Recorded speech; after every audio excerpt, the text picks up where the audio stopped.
How'd I do? How'd I go? We're live. We are live. It is Sunday, the 21st of June, 2026. Welcome to the Sunday Sesh Podcast for another, no doubt, 2 hours of absolute rubbish. Very rushed to get here this afternoon. I'll explain why shortly, but there's a very good chance I've forgotten something massive in the way to run this thing, so we'll work it out halfway through when something's not working. On me, Pat Malone today, Sesh Jr. not here. Maybe he jumps in the chat, maybe not, but not here to share the workload. Again, apologies for the lighting. We are still under renovations in the Cam Cave. As usual, half a job Wilson's. We've pulled down the fucking ceiling. We haven't put the ceiling back up, and in the ceiling goes light. So rather than have the light shine straight into my eyes this week, I've actually climbed up and put some spotlights in the roof. Genius effort. Absolute genius effort. Nearly killed myself doing it. But now the light's above me instead of pointing straight at me. So apologies again for the dodginess in the lighting. It's nowhere near as dodgy as what comes out of my mouth. So we should be happy. I hope you're all well. I hope you've had a great week. Got to say, far less emotional week this week. Although, if you watch Clarkson's Farm, maybe not. Maybe not. I forgot to put that in my notes. Clarkson's Farm, what the hell? What the hell? We're brought to you, as always, by Hopper, drinkhopper.com.au/the Sunday Sesh for your 15% off. I noticed someone who's been listening has made an order. Support the sesh, it supports you. Couple of people actually have jumped on the hoppers, so I'm not sure who they are, but I'm keen to know your thoughts. I'm on the mango one today. We're trying, hang on, see if I can get it out. The mango hopper. Basically tastes like mango in water. So this one doesn't have the hops in it. Oh, no, it's got citra hops in it as well. It's got all the good stuff to take the edge off, as we keep explaining. Love them. So drinkhopper.com.au/Sunday Sesh or Sunday Sesh 15 as your code on checkout. Daz is here early. Hey, Dazza, how are you, mate? Angry Daz. What sort of mood you in today, Daz? Can't be real good. The ref won it for the Warriors. Here we go. Jesus Christ, he's already in. We've barely even started and you're already in it for the ref. My goodness.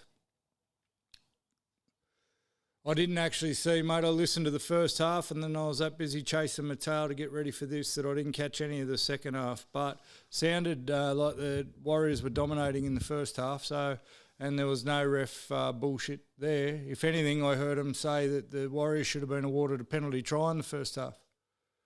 Leary's here. Hello, that's Steve Leary. Good afternoon. Their second last try was not a try. Okay, but how much did they lose by, mate? Did they lose by more than one try? Because I think they did. I'm pretty sure they did. We're going to start fighting 2 minutes in. I haven't even finished the intro yet. So we've done Hopper, all the golf stuff brought to you by DBG Gloves, dbggloves.com for tour level product at a fraction of the price. Love the DBGs. They didn't help me much today, but we'll talk about that again in a sec. We're not a soccer-friendly podcast, but let's talk about the Socceroos for 4 seconds. They had UFC in the White House this week. In golf, the US Open's on this week, and I love the US Open. I'll explain why shortly. It feels like it was 6 months ago now, but we'll talk about the absolute debacle that was Origin Game 2 and what, if anything, New South Wales has to look forward to moving forward. We'll go through all the games that have been so far this week. We'll talk about all next week's games. As always, the chat is live. Don't be shy. The boys are already in. Jump in, say g'day, give it your best shot. We lost JT for 10 minutes and that fucked us, mate. We've lost JT from this podcast forever. Our JT's gone. He's off for a HIA. I don't know where he is. Full-time was 38. Yeah, so, mate, so the ref cost you the game, but they won by 18 points. Come on, Daz. Go Scotty in the golf. Scotty's not going anywhere in the golf, is he? Leary? I just had the golf scores up. Oh, yeah, he's coming second. Oh, well, he's coming second, but he's six shot behind. Is that right? They've got a bloke here who's +2. Oh, yeah. 6 shots behind. Yeah, go Scotty. He's going to have to make a massive comeback. We've got a grub off, ladies and gentlemen. The two grub it. Now, listen. I was thinking about this earlier. I've called it the grub off. Now, Raiders are dead to me, so I don't have to protect their feelings anymore. Again, sorry about the light. Now I've got shadows everywhere. Thought I'd fix the lighting issue. You know what would fix the lighting issue? Fixing my fucking roof. Can someone come and put a ceiling back in the camp cave? It's now doing my head in. It's starting to annoy me. It doesn't matter if he's tied second, if he's 6 shots behind. It doesn't matter. We get Dearden back next week. You're off your head, Daz. Off your head, but you re-signed your coach. Fuck, what was I even talking about? I've forgotten. I've forgotten what I was talking about. Larry, can you remind me? I was on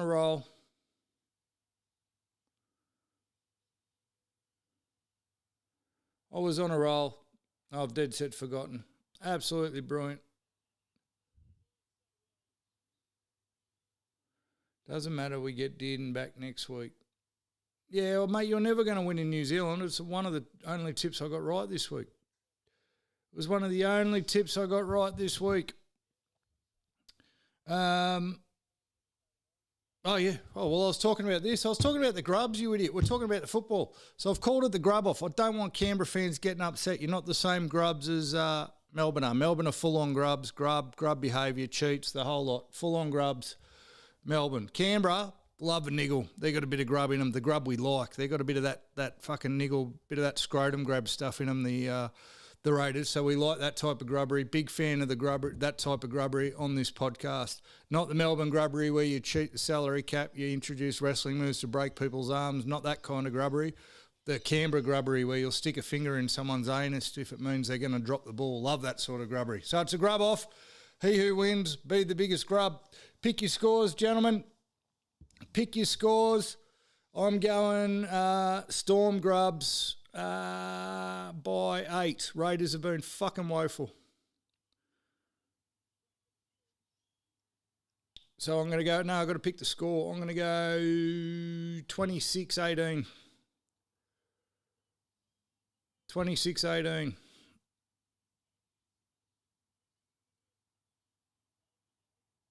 Raiders 19-18, Leary. Well, hopefully they've got someone who can kick a field goal because their old fucking halfback can't. We'll talk about how Fozball's turned into Fozboo. 36-4. Oh, he's predicting a riot. Daz is predicting a riot.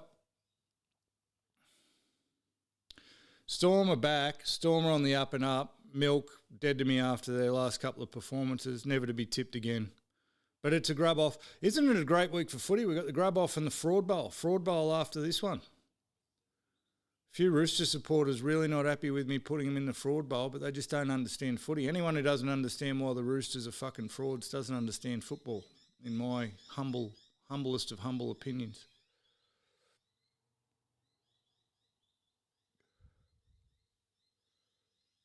What are we talking about here?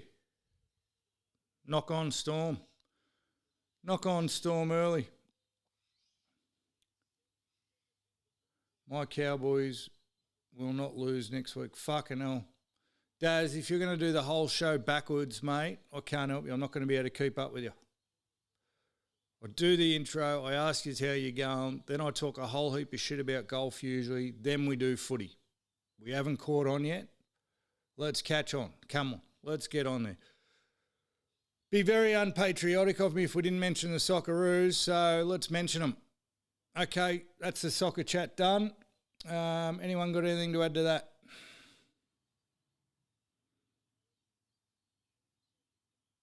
No? Good. Win the fair income stakes. They beat Turkey. They weren't meant to beat Turkey. Fuck. I've talked before about not sacrificing any of my sleep for golf. Oh, I'm a bit of a bandwagon guy, so I sacrificed some sleep. Oh, Raiders are going in early. You're fucking kidding, Steve Leary. You're kidding.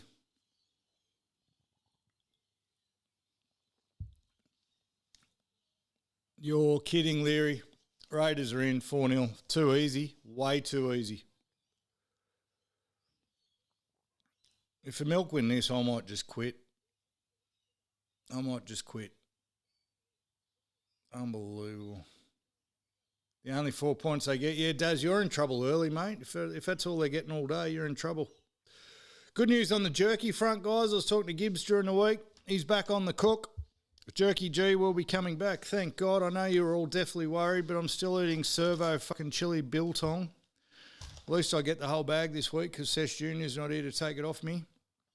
Servo chili biltong. So Socceroos. So I sacrificed 2 hours of my sleep to get up yesterday morning to watch them before work. God, I wish I didn't. God, they resembled New South Wales in the fucking first half. And then I was talking to some people today who know a lot more about soccer than I do on the golf course. And what I was seeing was what I thought I was seeing. We picked the wrong fucking team.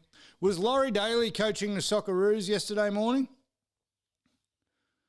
I think Laurie Daly was coaching the Socceroos yesterday morning. Picked the wrong team. We did nothing but drop the ball, or in soccer terms, pass the ball to the wrong fucking team for the whole first half. And then in the second half, put the right team on and we came good. It looked very Laurie Daly-esque. Someone should have warned Popper. Someone should have warned Tony Popovich to stay as far away from Laurie Daly as humanly fucking possible, but they're clearly been reading the same playbook. We beat Turkey, which we're not meant to do, and the 2 players who scored goals, fucking Popper's had a bet. Oh, my conspiracy deepens. My conspiracy deepens. There's a fair chance Popper's had a bet. The only 2 people who scored goals in game 1, we benched them for game 2. Fuck me dead. How many scotches today, Daz? Just quickly, because you're going very fast. So Tony Popovich is Laurie Daly. And now we've got to beat Paraguay apparently to get through, or draw. If we don't draw, if we lose, it's up to the gods whether we go through or not. I ended up in a pub watching Iran and New Zealand. Fucking great chat. Great chat that was. Great chat. They had the UFC in the White House during the week too. Has the UFC turned into the WWE? Look, I knew it was gonna fucking be a circus, but when I saw fighters actually walking out through the fucking White House and getting warmed up in the Oval Office, I thought, Jesus Christ. Yeah, 8 beers and 3 scotches deep. So sober podcast for everyone except Daz. 8 beers, 3 scotches deep.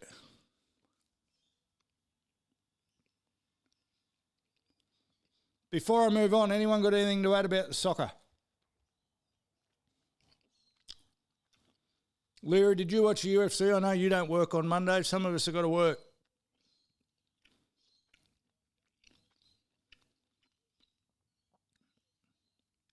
Really Fanine a tackle then? Oh, Jesus. Jesus Christ. It's the world game, Daz. It's a world game. And, mate, what are the chances we ever attract a female to watch this podcast? With language like that, Darren, we're not going to be able to. All the ladies out there watching, I sincerely apologise for Daz in the comments in the chat. He's 8 beers and 3 scotches deep. He's a ladies' man. No soccer. Yeah, mate, watch it. Watch the UFC. What do you think of the UFC, Leary? What about Tapora getting his head just caved in? So Ilya Tapora ended up with 2 broken orbital bones and a broken nose. Gaethje punched his fucking face inside out. And he quit. Not going to cast aspersions. Never been there, never done it. A couple of my mates had a fight last night. I actually got in the cage, both of them, Ricky and Coulter. I know Coulter won. I don't know the result of Ricky's fight yet, but good on him. I never did it. Braver men than me.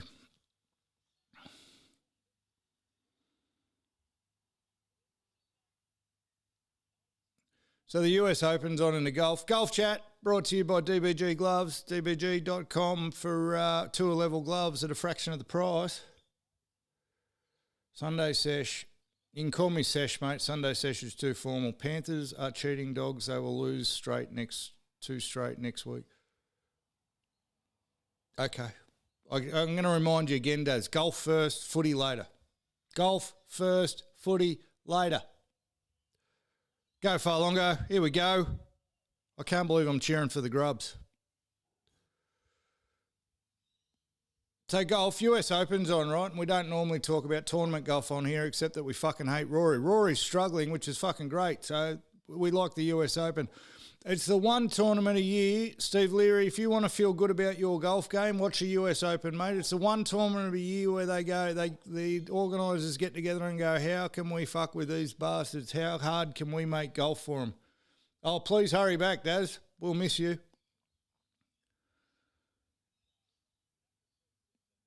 We'll miss you. Yeah, it's going to be a long sesh with Daz going, mate. The organisers of the US Open, they get together and they go, let's find the hardest golf courses in America and then let's make them even fucking harder because we want to see people struggling. I love it. I love it. It makes me feel human again. I love seeing a bloke putt from a foot away from the cup and the ball rolls off the green. There should be more of that shit. There should be more of that shit. Because just for once, those fucking pro golfers are one of us. One of us! Except Wyndham Clark, who's not one of us because he's defying all the conditions and all the bullshit. He'd be 6 shots clear of anyone. Rory, I'd love to say Rory's struggling. He's still tied 17th. Oh, did they miss that? Did they score? Milker in again. I hate my life. I hate my life. Milker in again. Unbelievable. Unfortunately, J-Day got hurt, swung his driver, he's out. I didn't know he was hurt. I made a post, so I hope he forgives me, but when I woke up and saw that he'd had 5 bogeys in the first 5 holes, I screenshotted his scorecard under the caption, one of us, and I didn't know he was injured. But still, one of us! They're all battling. All battling. I didn't get to watch much of it overnight because I'm actually watching this one because I enjoy seeing them fucking struggle. Makes me feel better about myself.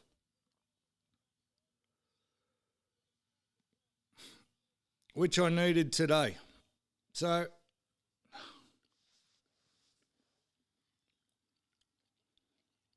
I took a week off. I took a week off competitive golf this week. I had to break the cycle. Trying to avoid this tattoo. And it's not, look. Pressure's not on. I love the pressure. And listen, if I get tattooed, I get tattooed. I've got one plenty already. It'll be quite funny. It'll be great for the views. But it was just annoying me having the same score every fucking week. Same course, same score every week. It was starting to get a bit boring. I'm part of a social club, Carry On Tab Social Club. They play once a month or sometimes a couple of times a month. I haven't been playing with them because I've been so focused on getting my handicap down. But they had a round today at Royal Toukley, so I went there instead of playing competitive golf. For anyone listening that's anywhere near the Central Coast who's into golf, I hadn't played Toukley since I was about 12 years old. It is fucking immaculate. It is beautiful condition, that course. Beautiful condition. Good test of golf, tight, front 9 real tight fairways, which isn't good if you spray them like I do. Back 9 more open, but heaps of water. They suck you in by removing the trees and adding an ocean. But in absolute mint condition. So shout out to Toukley Golf Course. With work,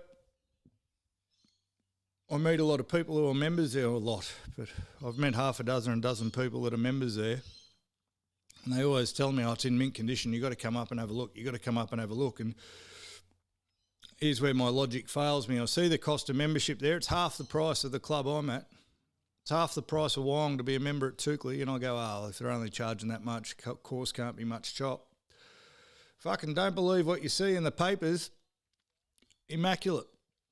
And I reckon there's a chance that if I lived up that way, because it's about... To get to Toukley is about 40 minutes from my joint, longer in traffic. If I lived closer, I would have joined there instead of Wyong. Good track. Good track. But anyway, it's been a day. It's been a day. So we'll start from the start, shall we? Cruising along, beautiful sunrise, enjoying the sunrise on the way up, great drive. Still pretty dark, trucking along on 4-lane main road, doing 62 kilometres an hour, and what should appear out of the fucking darkness as I'm watching the sun peep over the horizon. Big, bright, flashing light. I've driven through a fucking speed camera. I've driven through a red light speed camera. I look down, I'm doing 63, and I'm like, well, that can't have been for me. 4-lane fucking highway, major arterial road. Speed limit's 50. Speed limit's 50 on a 4-lane fucking highway, major arterial road for that part of the coast. At 6 a.m. in the morning, your speed limit's 50. Done. I don't know what it'll get me for. I'm hoping, because you know how with your speedo, usually your car says you're going a bit quicker than you actually are. I'm hoping I'm done under 60. Otherwise, it'll be 12 and over. They haven't been booked for years. Fucking got me. So that started the day. But you know what? It focused me because I was going to play social golf, but there's prize money on the line with the social club. So I had to make up. I could start chipping away. Give me something to strive for. See if I can pay part of my speeding fine off with a win. You know what else fucking got me focused? The dickheads in the comments on my fucking Instagram. I knew they were going to come. I threw a post up to draw them out. And boy, did they come. Gibbs, Grange, you listening? Fuck off. The thing about the social club is, like, I'm a 15 handicap in competition golf. For the social club, somehow I'm a 24 handicap. I get an extra 10 shots or an extra 9 shots playing in the social club than I do playing in competition. It's a rort. I'm freely admitted to rort. I've told them what my real handicap is, but they got rules. I don't make the rules. I just try and exploit them. So what that should mean for people who don't know is if I'm having a 15 handicapper and I'm having 33 points all the time, which I am at the moment, off 24, 33 plus 9, minimum I should be having 42 points plus and winning everything. Should be winning everything. And today when those fuckheads got in the comments, I put a $10,000 bet up for Steve Gibbs, but he hasn't taken it, by the way. Says I'll never break 80. Never is a very strong word, so he has said never. This is the same dickhead who's the reason I'm getting tattooed. I'll break 80 at some point in my life. 10 grand, mate. I'll bet you $10,000, gamble responsibly. 10,000 Ashley Kleins that I break 80 at some point in my life. So I had a speeding fine to pay off, and I had dickheads in the comments to stick it up. So I went in real focused. Far long goes away. And it friggin' started brilliantly for me. God, I'm doing a lot of Michael Innes. Front 9, killed it, finished the front 9 on 24 points, which is fucking miraculous because then I got sabotaged. I got sabotaged hard. I saw something on the golf course today you wouldn't even imagine ever seeing. You'll never see it again. You wouldn't even think that it was a possibility, but I saw it. One of the blokes in my group, I've played with him a few times, mate of mine, but he's in this social club. We've played 4 rounds of golf together, ever. In that 4 rounds of golf, I've been able to ascertain that he's a club thrower. He's a club thrower when he gets the shit. I'm not going to name him because I told him he had to let me know when he'd calm down a bit after today's events because right this second it's not funny. Not going to fucking stop me, but right this second he's not finding it funny. So I think we get to the 9th team playing really good golf. This fella not playing really good golf. And to my surprise, he hadn't thrown a club yet. Usually plays 1 bad hole, water off a duck's back, plays 2 bad holes, start to get grumpy, plays 3 bad holes, you're only 1 shot away from a club chuck. Last time I played with him, I picked it. I didn't tell him that I picked it, but I said to the bloke, one of the blokes with us, I go, his next bad shot, he throws a club. Sure as shit, fucking launched a 4-iron down the fairway and it stuck in the ground about half a foot. Brilliant stuff. So anyway, I'd been calling that he was going to throw a club for a couple of holes. He hadn't thrown it yet. We get to the 9th green tee. Duff's yet another drive. launches driver. Launches driver directly left into a 15-metre high tree. Driver doesn't come down. The driver didn't return to sender. The driver stuck 3/4 of the way up a 15-metre tree. Never seen it before ever. And we had a chuckle. Bit of a chuckle, bit of a you dickhead, bit of a, okay. Now we've got to work out how we're going to get the driver down. So the same fella says, oh, well, I'll throw another golf club at it from underneath. That'll get it down. Grabs 5-iron.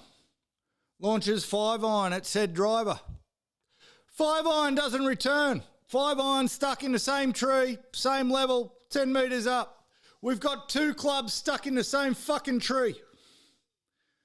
Then the prevailing wisdom was, well, I've thrown one club into this tree, it's got stuck. Oh, intercept. Oh, no, Milk are going to win this. Daz won't come back, Leary. Daz won't come back.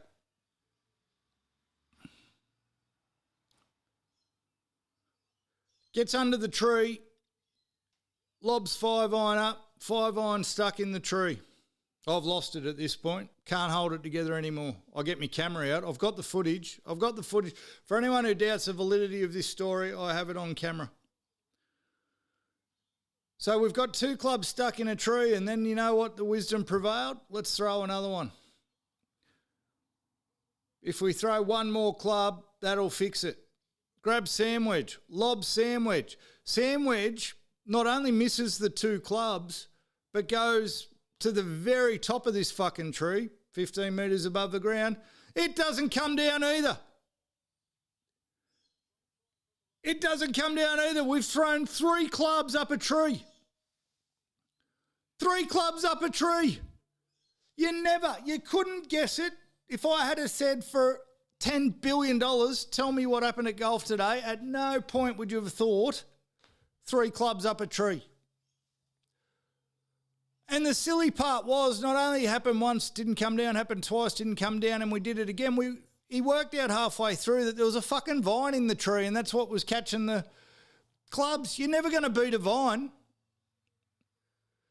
So this bloke's gone from having a horrific round to throwing his club to losing a driver to losing 3 fucking clubs into one tree. And I lost it. I was gone. I forgot how to play golf from that moment onwards. How the fuck are you supposed to recover from that? So we say to him, mate, you just go up the pro shop. Surely they'll have something. I mean, surely they've come across this before. There's no chance they've ever come across it before. None. Who throws 3 clubs up the same tree? And sure as shit, he goes up there. We continued trying to play golf after this. I don't know how we're supposed to, but we continued trying to play golf after this. He's gone up to the pro shop. His teammate, because we were playing a group of 4 and it was, there was a team event as well as an individual event. Teammate spewing because that's immediately ruled him ineligible. He's lost his teammate to 3 clubs up a tree and he was filthy. He was absolutely filthy. Anyway, old mate comes back, says, oh, all the greenkeepers are going home. They can't help me. I can only think what the bloke in the pro shop must have been thinking when he wanders up and goes, hey, mate, I've got 3 clubs stuck in a tree. You got anything to get them down? Can only imagine what he was thinking. So anyway, there's nothing there. In between all this, they've tried to throw a full Gatorade bottle and a shoe. He took one of his shoes off and lobbed it up there. The shoe came back. So we carried on playing golf, heavily distracted. Old mate goes back a couple of holes because he's got to try and get them down. There's 3 fucking clubs up there. Apparently he got a rake, started throwing a rake up there out of a bunker rake to get the clubs out. Comes back with his driver, a club in 2 pieces, and nothing else. So he's rescued the driver. He rescued the 5-iron. But you know what happened with the 5-iron? As it fell, it hit the ground, snapped in half. Snapped in half. So it's fucking... Oh, and then the sandwich, which was right up the top, it's still there. So if anyone's real hard up for a wedge, go to Toukley Golf Course. I'm sure it was the 9th tee box. Go to the 9th tee box, look up the fucking tree on the left. There'll be a sandwich. Just don't fucking walk underneath it during heavy winds because it'll probably come down and kill somebody. So we've thrown fucking 3 clubs up a tree. We've got one back, one fell down, snapped in half, one still there. On the very next hole, one of the other blokes I was playing with hits his driver. Sounded a bit off when he hit it, looks down, his driver has cracked in half. The head of his driver is cracked in half. So now we've thrown 3 clubs up a tree, got one back, one snapped in half, one still in the tree. Another bloke in the group's driver's just blown up on a tee shot. About 2 holes later, the third bloke in the group putts a ball. Sounded horrible. It was a bad putt, but sounded fucking horrible. Looks down at his putter. The face of his fucking putter's missing. His putter's fallen apart somewhere between the last hole and this one. So we've thrown 3 clubs up a tree, rescued one, snapped one, left one there. We've had a driver blow up and a putter fucking fall apart all in the space of 3 holes. All in the space of 3 holes, and I don't know how you're supposed to play golf after that. I didn't know what to do. So, Melbourne are in. So everything went out the window. And I had a fucking horrible back nine. I lost about 5 balls. I tried every hero shot known to man, everywhere that you weren't supposed to hit a golf ball because that'd be the dumb play. I'm like, fuck, mate, we've put 3 clubs up a tree and had 2 others explode. I don't know. Oh. So I didn't get to prove the peanuts wrong in the fucking Instagram comment because my score ended up disgusting. I didn't break a club though. And here's the thing, and if Mr. Sunday Sesh listens to this, it won't matter because she knows. If that was me, I wouldn't be home yet. I'd be at Drummond buying a new set of golf clubs. All I saw out there was an excuse for one bloke to buy a whole new set because half of it's up a tree, another bloke to get a new driver, and another bloke to get a new putter. Oh, maybe I could sell him a putter. Maybe I could sell him a spare putter. I just thought of that.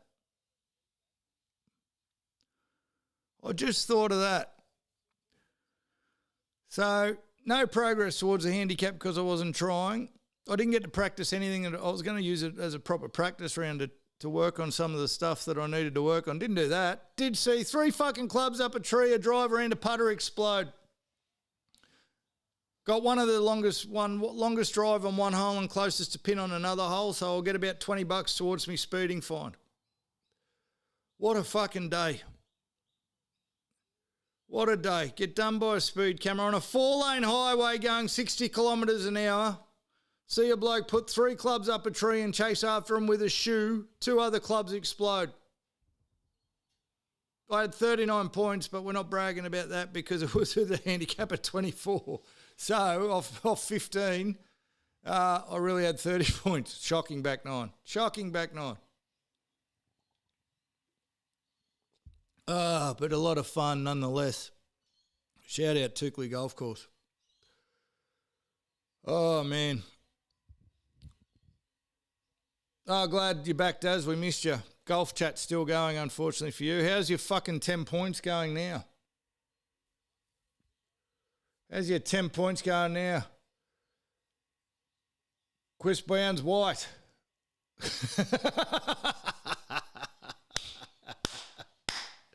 He's back, he's white.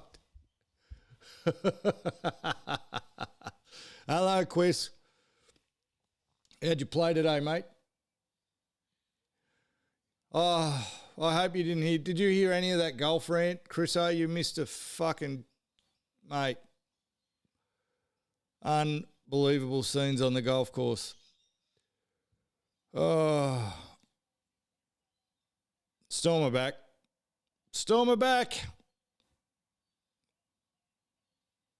Who'd you tip in this quiz?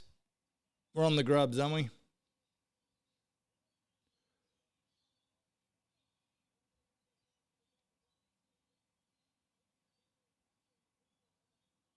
Sounds like New York parade antics.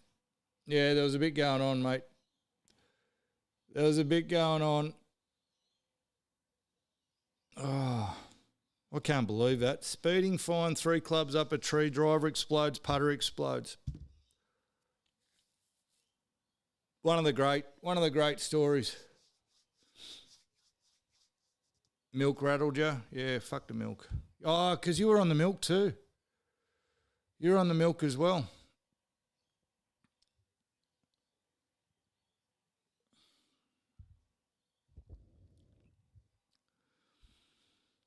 So just to finish off the golf chat, we talked about the Sunday Slices last week and the golf club getting kicked off. It's gone fucking gangbusters. We've got 27 members. 27 members in the Slices. We're represented by 3 states so far. Well, technically 2, New South Wales and Victoria. There's a Queenslander joining, but he hasn't paid his money yet. We've got paying members. People are paying. It's unbelievable. And they're keen, mate. The Facebook group is off its head with banter, and it's taken the pressure off me. I had to get the banter started, but now they've taken it and run with it. It's brilliant. Brilliant.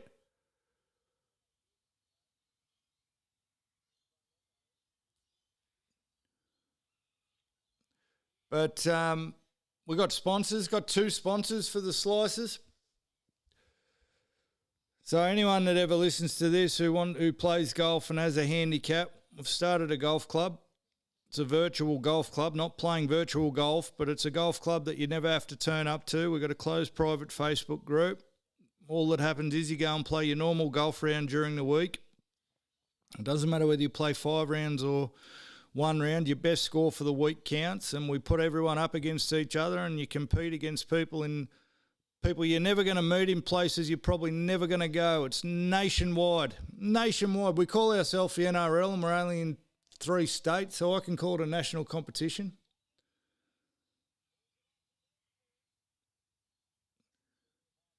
And we kick off July 1. We're going to run a 10-week competition, and basically, because we're nearly at 30 members, the top 8 will get points. The points accumulate over 10 weeks, and we have a winner. I've already picked a trophy. Costs you $20. For your $20, you're going to get a DBG glove. Every member gets a glove. You're going to get a ball marker. You're going to get a very fancy membership card, and you're going to get to take on me and all the other fuckheads, mates of mine that reckon they can play golf. You get to get in there and beat them for me. It's brilliant. It's a brilliant idea. Glad I thought of it. It's absolutely going nuts. So up the Sunday Slices.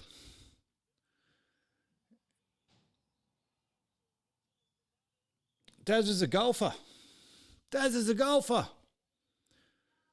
Kidding me. Can you, if you've been fair income, Daz, you're going to have to find me on the socials, mate. I can't send links through fucking YouTube for some reason. Can you find the Sunday Sesh Pod on either Facebook, Instagram or TikTok, or the Sunday Slices Golf Club? And, well, if you haven't played golf for years, you don't have a handicap, you can't play, Daz. It's the whole fucking premise of the golf club. You have to play golf. You funny bastard.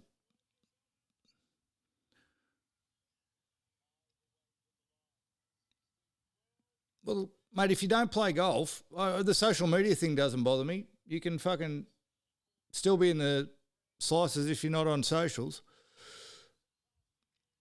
We'll work it out. Send me your email address, something. But if you don't play golf, that's a bit of a problem because it's a golf club. Just saying.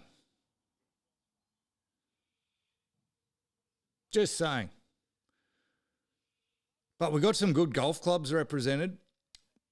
People who don't golf probably won't understand, but we've got a member who's a member at Castle Hill. Castle Hill, very exclusive club. Costs about $10,000 to $15,000 a year to be a member there. So now I can get a run at Castle Hill anytime I want. Brilliant. Got a member in Byron Bay Golf Club. So all I'm hearing there is golf trip. Old Cam, drinking Cam, would have loved a bender in Byron.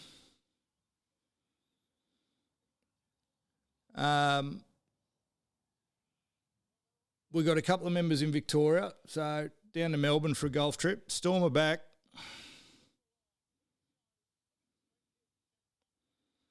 And we've still got a week and a half to go before the first season starts. We might start with 40 members. The first season might be up against 40 people. That's going to be a problem. I only started the fucking thing to win it. I'm no chance. Steve Leary's working on his handicap. A bit of a problem, though, if you don't want to play golf in front of people, Stephen. It's going to be hard for you to get a handicap. You have to play comp. Daz is on fire. Daz is absolutely on fire. I reckon the Storm go on with this. I reckon now it's going to be 50-16. 50-16. 11 minutes to go in the first half.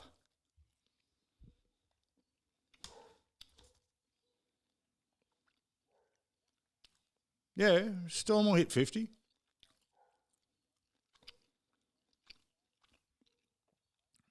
$22. They're going to be 30 by halftime, I reckon.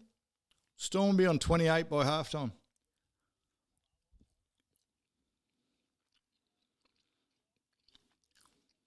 Oh.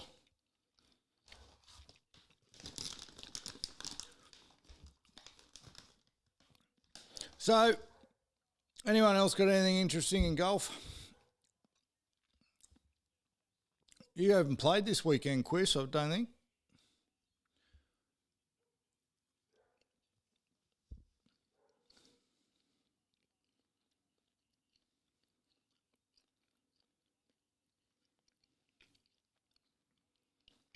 Fuck, Munster's back in form, isn't he?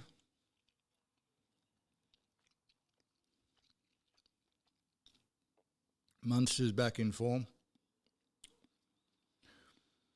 Do we really have to do an Origin review? Here's the thing about us on the sesh. Between the four boneheads that are on here regularly, Daz when he chimes in, we fucking predicted every single thing that was going to happen with the Origin. I mean, Quist refused to say that Queensland were going to win, and good on him, staunch New South Wales person. But every single thing we said was going to be a problem was a problem. The fucking game went exactly how it was always going to go. All the selections that we said were fucking shit calls were shit calls. What do we got to go over? And if you watched, this is going to sound a bit arrogant again and sound like I'm doing a bit of shameless self-promotion, but why the fuck not? I'm literally sitting here talking into a camera by myself, so promote away. If you watch all the post-game breakdown, everyone has just said what we were saying for fucking 3 weeks before it. Well, yeah, but Daz, here's the thing. Except you're not in here every week. If you were fucking here every week, we all said we were going to lose. So you can hang as much shit on us as you want. We didn't even pick ourselves to win. So that's got to take the fun out of it for you. That's the bit you seem to be missing. Like we said, Moses was a dud pick. Fucking dud pick. We said that we needed Homoli. Poor Dylan Lucas, right? I wanted Dylan Lucas in the team from the start. I wanted him on the bench. They not only started him, which they shouldn't have done, they put him on his wrong side. They put him on the right side when he's a left side fucking back row. And we've talked about lefts and rights on here before. To the uninitiated, it should seem easy to just go on the opposite side of the field. It fucking isn't. It's like speaking a completely different language. Completely different language. You defend on a different angle, so you use a different shoulder. You pass a different way. You step off a different foot. You run different lines. It's a completely different language.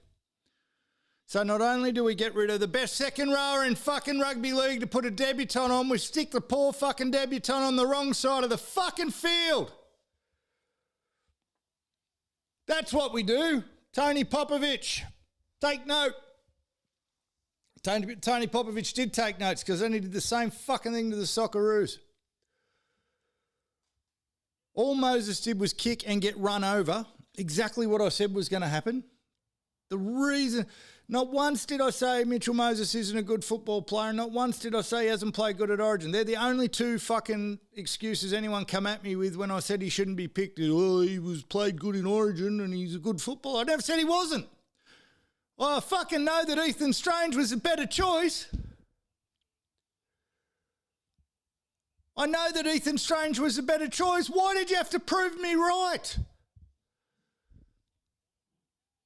The only thing that would stop me being negative about New South Wales is if I wasn't fucking right all the time.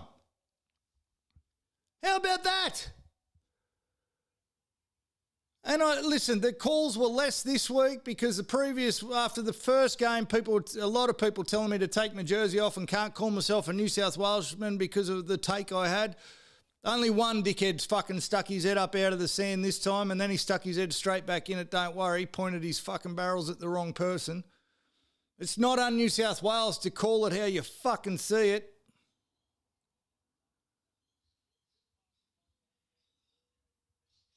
And there's still people that were watching with their eyes closed because everyone said, oh, we got our first half right this time. We were better in the first half than we were in game one, but we didn't get it right. If anyone watched really closely, Queensland were actually very fucking dominant everywhere that it mattered in the first half. We scored 2 lucky tries.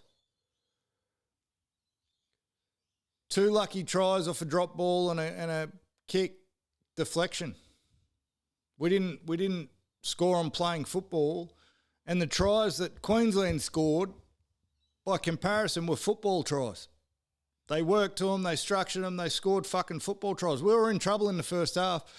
Even though they were behind, they had no fucking reason to be worried, Queensland. They knew exactly what they were going to do in the second half because we just got lucky in the first. Fuck. I was surprised after the game and the next day to hear so much about the bench rotation because I didn't notice it during the game.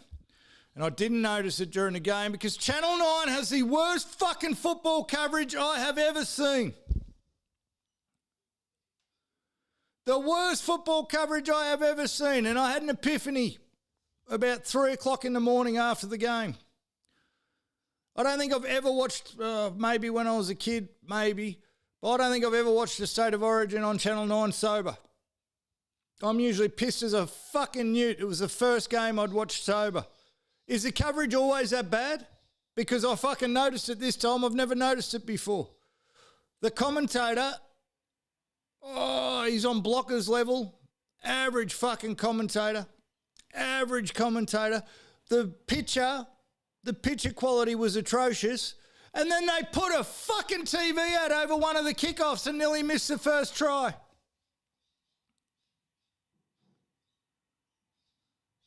They put a TV ad over one of the fucking kickoffs. So I didn't really notice the useless bench rotation until 2 days later when everyone was mentioning it because the coverage was so bad.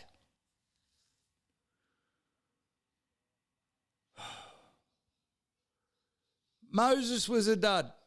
Dud pick, speed bump in defence. Yes, he kicked, but if he wasn't there to kick, everyone goes, oh, at least we had his kicking. That probably helped us. Fucking Cleary can kick. Bloke's the best halfback in the game, 4-time premiership winner. They're going to win the comp this year. I'm pretty sure he can fucking kick.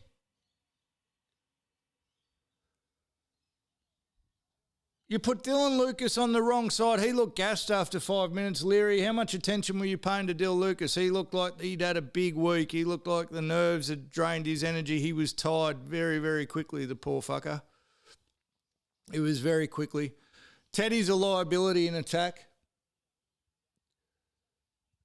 Teddy's an absolute liability in attack. Bloke still thinks he's a halfback. We had 3 halfbacks out there. Cleary, Moses, Tedesco. We didn't start Cameron Murray. We didn't start our best lock. But it's everything that we said. It's everything that we said. And I had him, listen, I tried to get in touch with Ashley Klein to see what Laurie Daly was paying on Sportsbet to say, I don't know what happened. But I reckon it would have been $1.02, and then he didn't fucking say it because he knew the odds were too short. Right? We did fucking Reece Robson struggling. We're behind in points. We don't put Appy on. Why'd you fucking pick Appy and then not use him? Like, what are you thinking? We put Ethan Strange on in the second row. Only because you had fucking smoked too many cones before a press conference and came out and said, oh, we'll put Ethan Strange on, definitely, and we'll put him in the second row. That's the only reason you did it, because you fucking said it when you shouldn't have said it, and you went, oh, fuck, I better do it now. Oh, listen, Daz might be full of fucking piss and vinegar in the fucking chat, but the Queenslanders have got to be laughing their ass off at us. Laughing their fucking ass off. First they see the team selected, they just rub their fucking hands together. Then they see a press conference where the idiot coach says we're going to put our best 5'8" on the bench and then play him in the second row. And then watching the game as we actually do it. Oh, and then, you know what, Daz? It might be the first thing you've ever said that's right. We probably won't change a team because he's as fucking stubborn as he is stupid, Laurie Daly. That fucker's ego won't let him. He hasn't listened to a word of advice anyone's given him or anyone who's talking any sense about what team should be picked. He probably won't change a fucking team. And if he does change it, you know what he's going to do? Bring fucking Crichton back. That's all he's going to do. Oh, that's all he's going to do.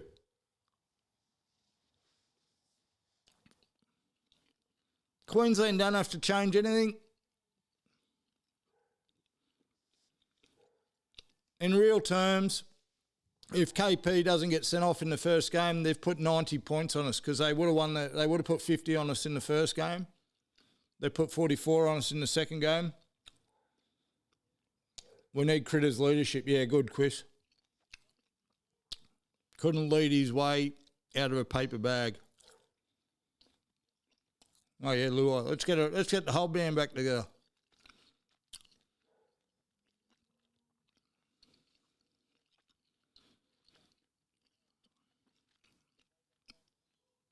What we need is Ethan Strange back in 5'8", Hamoli back in the second row, Dylan Lucas to bench.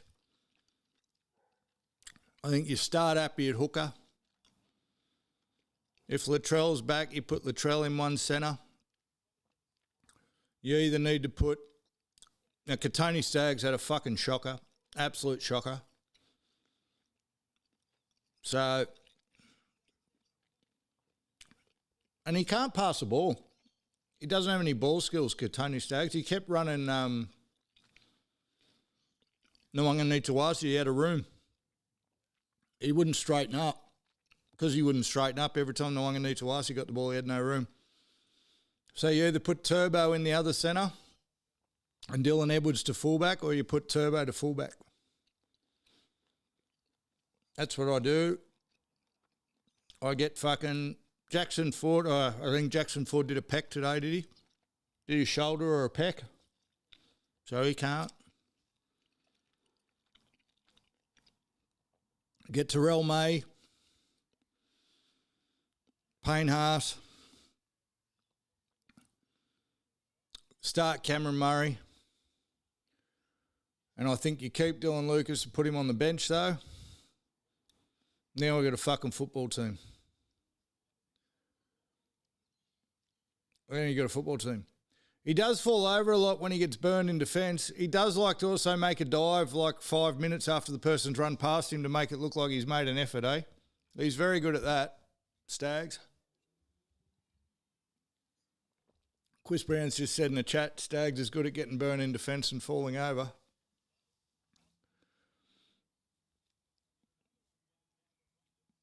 But I don't, listen... I'll take my New South Wales jumper off. Oh, fuck. I don't see how we go up there and win. The problem is, even if I get the side I just wanted, like Latrell, he's not going to be fit. And Turbo wasn't running at 100% last night. Probably needs to get a run under his belt. But I know the fucking side I just named would be a shitload scarier for Queensland than the pus we've been dishing up. And the absolute garbage we've been fucking serving up selection-wise. God, it's bad. So bad. I actually rang up a radio station during the week. Not much of a radio station caller, but fucking Vossi was on SEN and people were calling in and blowing up about the footy. Thought, you know what? It's time for the sesh. It's time for the sesh. So the sesh called SEN. I said, what do you want to say about the game? I said, oh, fucking there's no point talking about the game. I knew we were doomed the minute we picked Laurie. And you hear Vossi go, oh, here we go. I went, don't know if you'll comment, Voss, but Channel 9 has the worst football coverage I've ever seen in my fucking life. And I was right, he didn't comment. But we got our airtime, guys. We got our airtime to a national audience. How good. Probably ruined my chance. I probably blew it. But who knows? Queensland don't need to change anything. Sam Walker absolutely brained him. I had Munster pick for man of the match. God, there's some morons. So I did a pre-game notes, and all my words out of my mouth in my pre-game notes on socials were about New South Wales winning, but I had captions come up on the screen to say what I actually thought was going to happen. And the amount of Queensland idiots, this is the left head wasn't talking to the right head, because the amount of Queensland idiots that come on afterwards and go, oh, that didn't go so well for you, dickhead, did you? You didn't get any of your picks right. Didn't fucking get the premise of the video. Daz, can you get your left head to talk to your right head, you two-headed morons? I literally said Queensland were going to win by 10. Munster was going to get man of the match.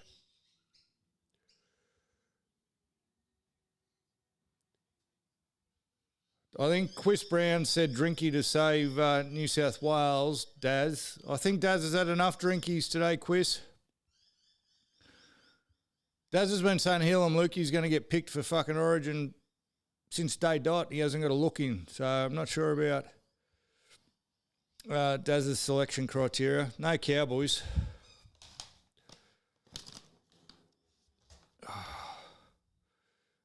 Anyone have any other observations from the game? Fucking 20 all. 20 all. 20 all at halftime.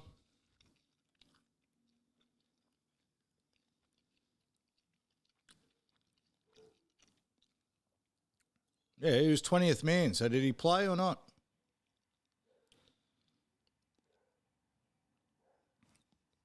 Queensland don't need to change anything, and Billy won't, I don't think. Did we see anything Queensland need to change? They just need to sit back and watch fucking Laurie smoking the peace pipe and working out what crazy fucking bullshit he's going to come up with next.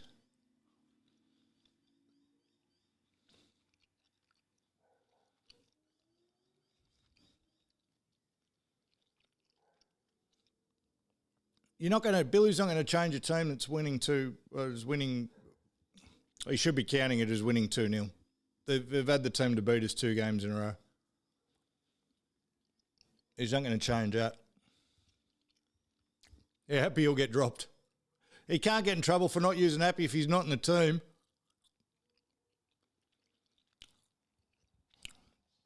You're an angry man, Daz. You know what you need in your life, Darren? Golf. Get out, get some sunshine. Watch a bloke put 3 fucking clubs up a tree. It's good for your soul. It's great for the soul.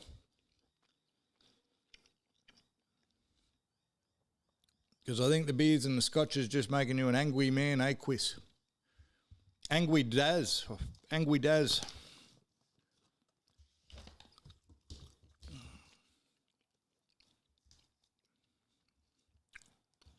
Been playing around a lot in China with merch for the Sunday slices.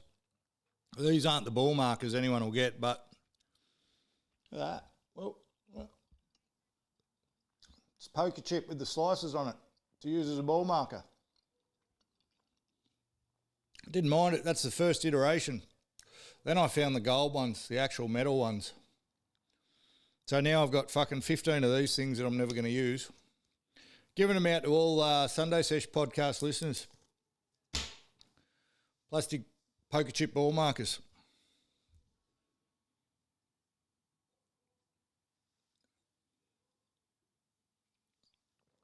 About halfway through July, the metal ones are getting excited for them.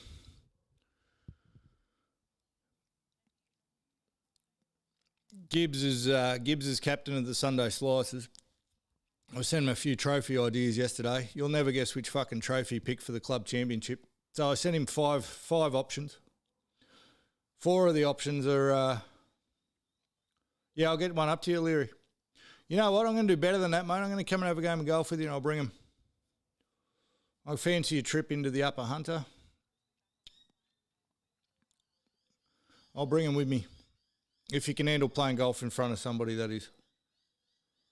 O'Leary, you dud.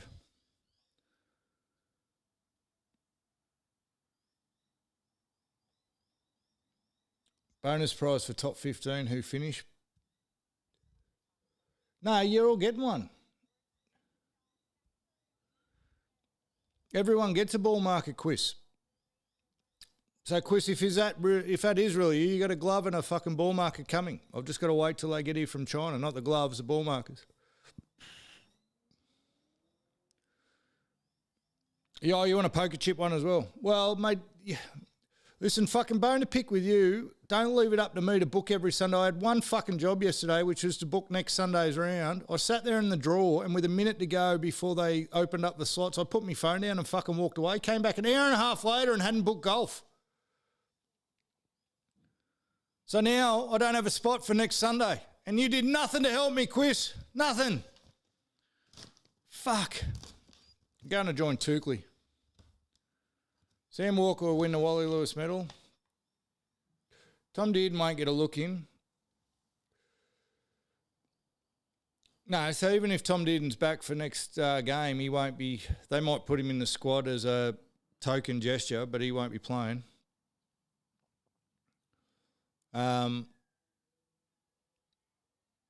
Sam Walker's playing too well. The interesting thing will be, and I don't want to look forward to next year, but look forward to next year. Where does Dearden play? All of a sudden, you've gone Dearden, Wally Lewis medal winner, absolutely brain him, gets injured, which is how it happens a lot in footy, doesn't it? Someone gets hurt, someone else take their opportunity. Look, it's happened to Luke Metcalf over at the Warriors, hasn't it? But at origin level, Dearden doesn't walk straight back in. Dearden will have to be the 14. No, he won't, Daz. No, the way Sam Walker's gone, it'll be Sam Walker 7, Munster 6, Dearden 14.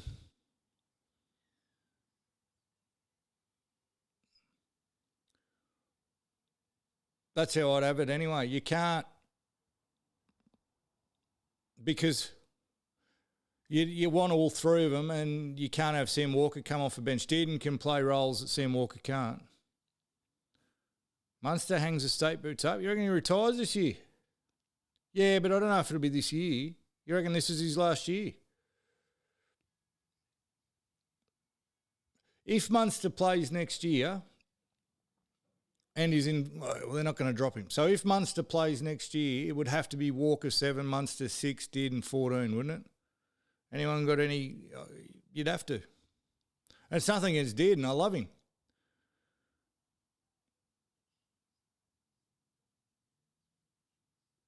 I reckon that's how it'd have to go. Because Dearden can play hooker for you. He could probably play lock at a pinch. Like, he could probably... Fuck, if Ethan Strange can play second row, Tommy Dearden can have a run up the gut.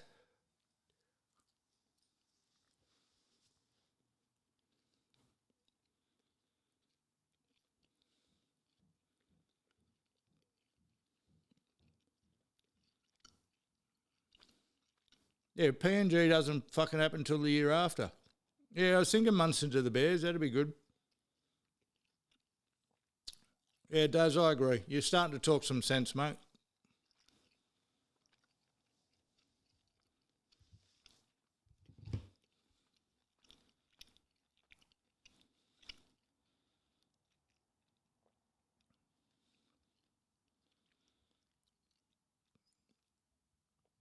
What did we expect? Lucas stitch up, Moses nowhere. Teddy a liability in attack. Where was Strange and Happy? That's everything I had to say on the Origin. And the TV coverage was fucking disgusting. TV rights deals up. Fox has got to get the games. And at least, like I put a post up at halftime. My halftime notes were how fucked the coverage was. It's gone spastic on socials. But a couple of people have jumped in and gone, it's all right for you. You can afford pay TV. Listen, I understand it costs money. And if you can afford it, you can afford it. I'm not going to feel bad for being able to afford pay TV.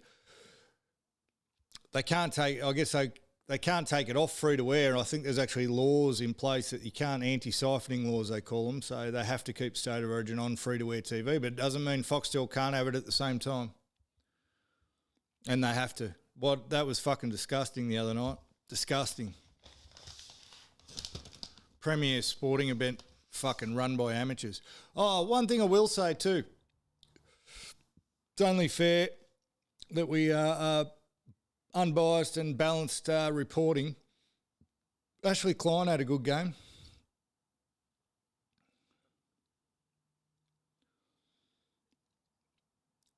Ashley Klein had a good game, which, don't worry, there's a wind-up coming. Proved that he can fucking do it, that he can think of fucking someone other than himself whenever he wants to, except he was doing it for himself. He was a very fucking humble man on Wednesday night, wasn't he? He was a very fucking humble man on Wednesday night, and he just reffed in the shadows and did what he had to do and had a good game, which proves he can fucking do it, which proves all the other bullshit that he goes on with is all about Ashley. All the fucking big calls and the fucking shit job he does and the way he talks to players, a whole lot has all been for his own fucking ego, because on Wednesday night there was none of it. None of it.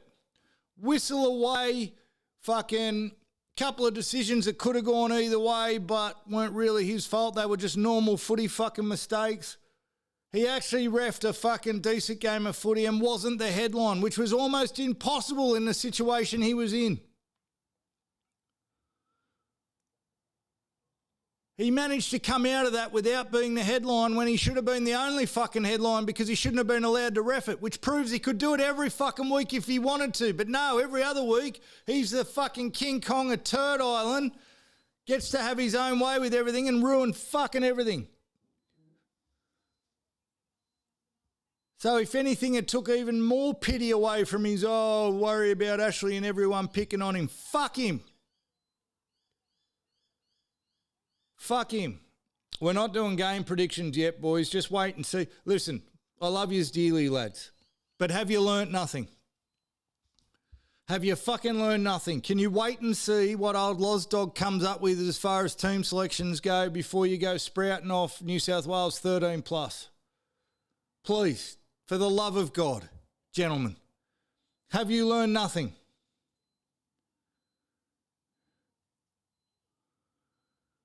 I'd love it to be New South Wales. We could shock the world, but who are we going to shock the world with? Kyle Flanagan is the 5'8" next game. Haven't you heard? Haven't you heard? Flano's the 5'8" next game.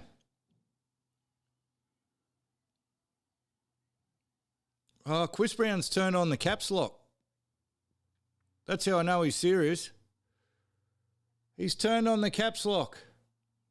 Put my house on it. I can't. I'm already giving it to fucking the Dud O'Leary. He's already got me house. Quiz is fired up. Quiz is fired right up. My Queensland. I love how you fucking, Daz, you take a lot of ownership, don't you? You take a lot of ownership. My Cowboys and my Queensland. Are you taking ownership of the Cowboys when they lose, or when Queensland lose, or are then they somebody else's team? For those listening to this later, Daz is in the chat going off his rocker on 8 beers and a few scotches. How many scotches you down now? And everything's mine. My Cowboys, my this. As long as they're yours when they fucking lose, we need Flano's short kicking game. You're a genius.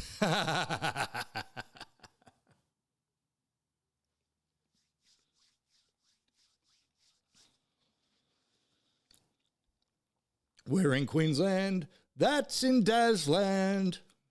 Everything's in Dazland. Dud O'Leary.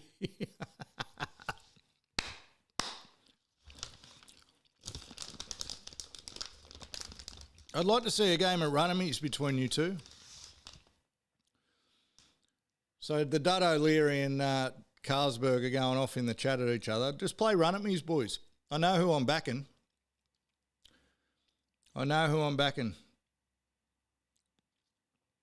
Oh. The boys are fired up. Quiz, can you sort them out, mate? Sort them out in there. Double D's. Daz a dad, just DD.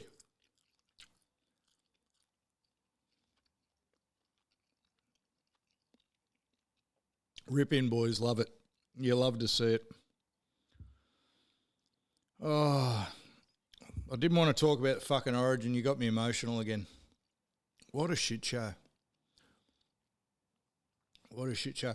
I'd like to know who the bloke was who hired Laurie Daly for the second time. That's what I want to know. That's the real thing that needs answering. They were trying to talk about it on NRL 360, but they never really got to the bottom of it. Some powerful people involved there because they all went a bit quiet on it. But I think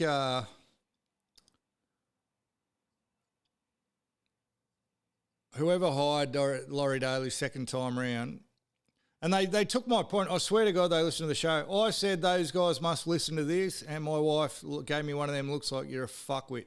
But they literally said, they used my analogy. They've rocked up with a fucking resume and said, I've lost, 4 out of 5 series. This is my coaching record. I haven't coached for 10 years. I've never coached an NRL team. And he's put that on his resume and he's put that in front of someone at New South Wales Rugby League headquarters and they've said, you're the man for the job. You're the man for the job. Now, I'm sure I've done that word for fucking word on here. Hey, Jarvis.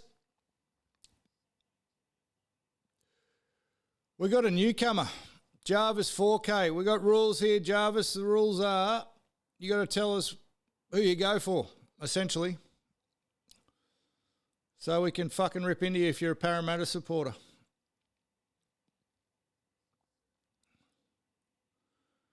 Yeah, but so jobs for mates, you're 100% right, Jarvis. Warriors, Wars supporter. Whoa, fuck. We got to Wars up the Wars. Everyone's favourite second team. I'm big on the Wars. O'Leary, the dud, hates the Wars. He's a War hater.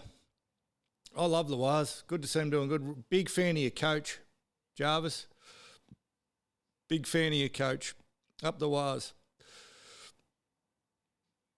So the problem with the jobs for mates thing, I mean, obviously it's a fucking problem everywhere, but this is fucking diabolical, this one.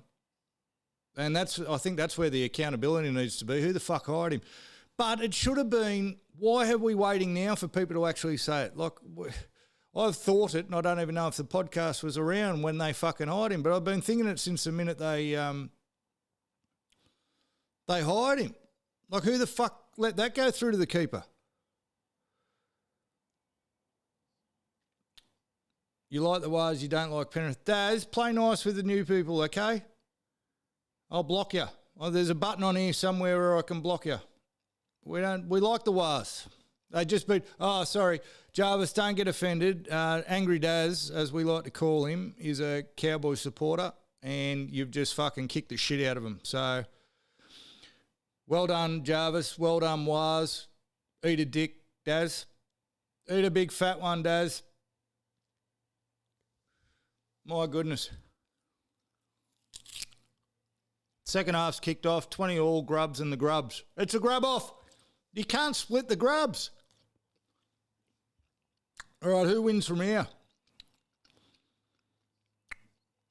Storm grub or Raider grub?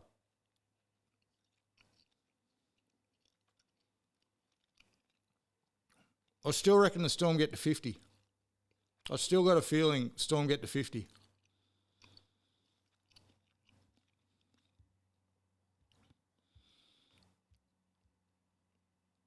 All right. And then we got the fraud ball after this. Interesting times. Righto. Daz, mate, here's your chance to get right up. Dud O'Leary.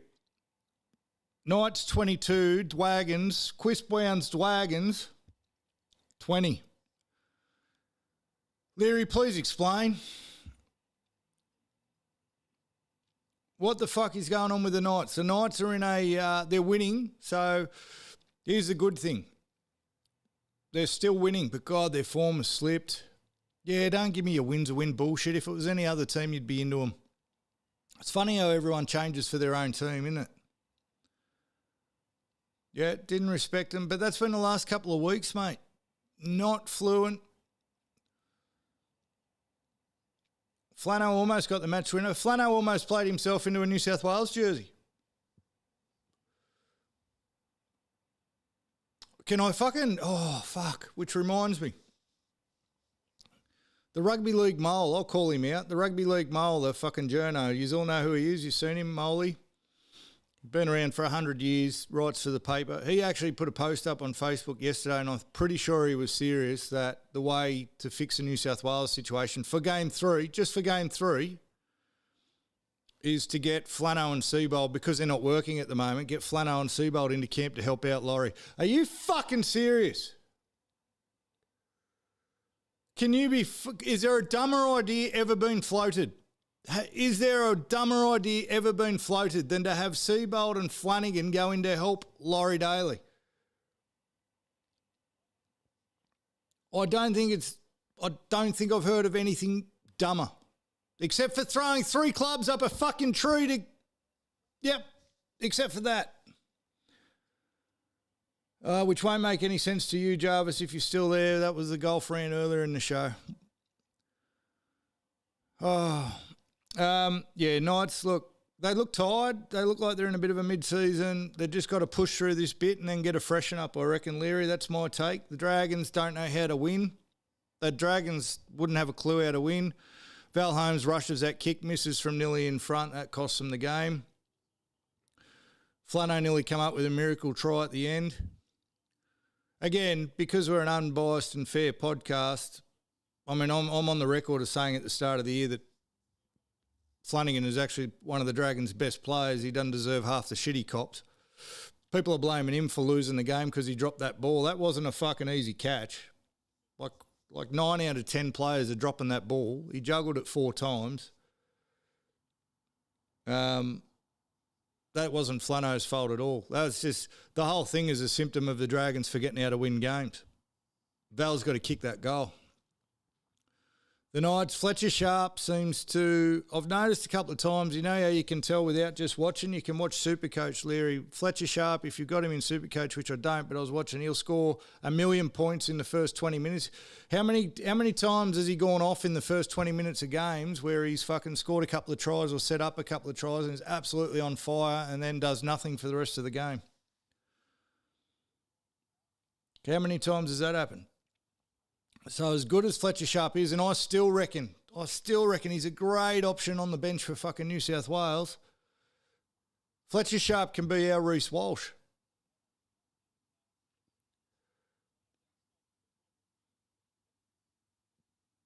Daz, I'll bet you Steve Leary's house the Dragons aren't in the top 8 next year. No chance. No chance. All these, we're going off early. We'll do our next year's predictions next week because everyone's doing them. No, we won't. For the Dragons to get into the top 8, someone's got to fall out of the top 8 from this year and they've got to jump 16 teams. They're not going to do what the Knights have done this year. They still don't know who their coach is going to be. Dean Young's not going to get them into the top 8 next year. They should be far improved with... But here's the danger, right? They're buying all these good players. They're probably paying too much for all these good players. So are the good players they're paying too much for going to give a shit? They got their money. Yes, Chris Brown agrees with me. Sharp can be New South Wales, Reece Walsh. 100%. 100%. Oh, I can't even eat that. Get me some jerky G for fuck's sake.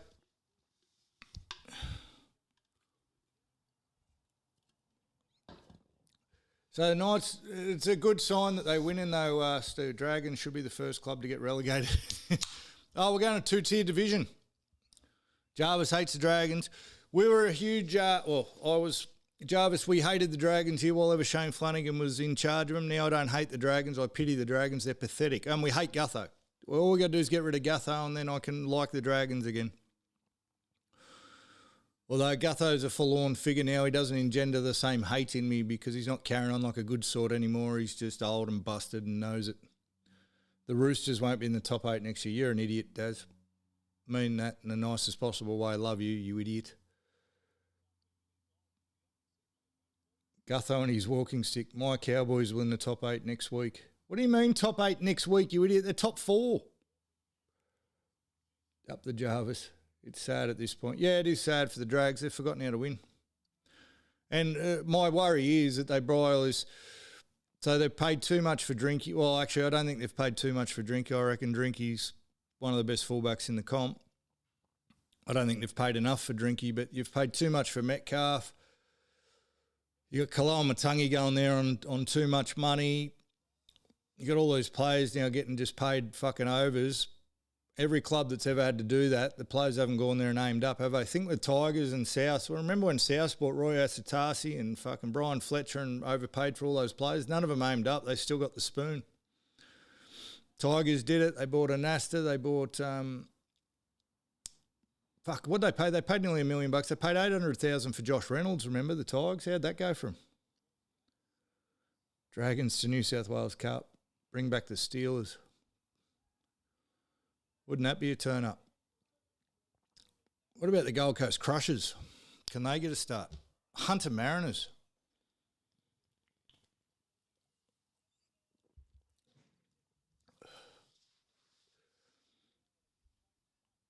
Yeah, I agree with you, Jarvis. So every time a club does that, every time a club overpays for players, they're in the hole for the next 3 or 4 seasons. I 100% agree with you. And I don't know if any of they've bought another unproven halfback to fix their unproven halfback situation, haven't they? Everyone can say that Metcalf proved himself last year with the Warriors, but he didn't play enough footy. What he's proven is when he's fully fit, he can play well, but he's never fucking fully fit. Rod Wishart. I'll throw one at you. Chris Brown, Brett Rodwell. Great centre. Great centre, great headgear. Sean Timmins.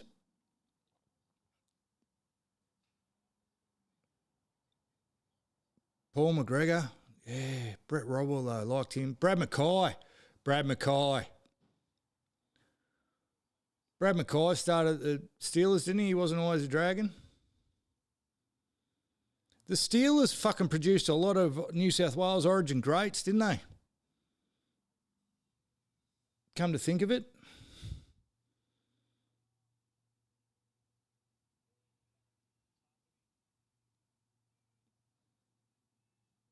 Go the Steelers. Breeding ground of our NRL New South Wales greats. We love them.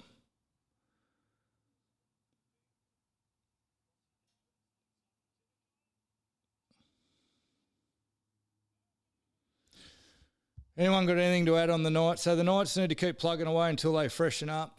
Dragons, just sad.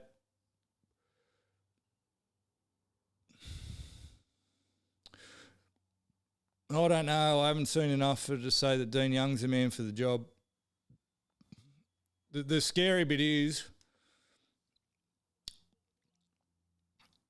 if they keep getting close, like if they keep just losing by 2 points or whatever, they'll probably give Dean Young the job. I don't think that's the right call for him. I don't think that's the right call for him at all. Don't know. Dragons are a problem. Dragons are a problem. Tigers, Dolphins. That went exactly how we thought it was going to go. Dolphins are good. Oh, but fuck me. Jerome Luai. I got crucified. Power rankings come out. What did you think of the power rankings this week? I put Jerome Luai in a category with South that said just do it for more than 1 week because he's carrying on telling everyone to shut up last week because he scored 3 tries against the Titans, right, which last week was no fucking mean feat. This week, different Titans, different story.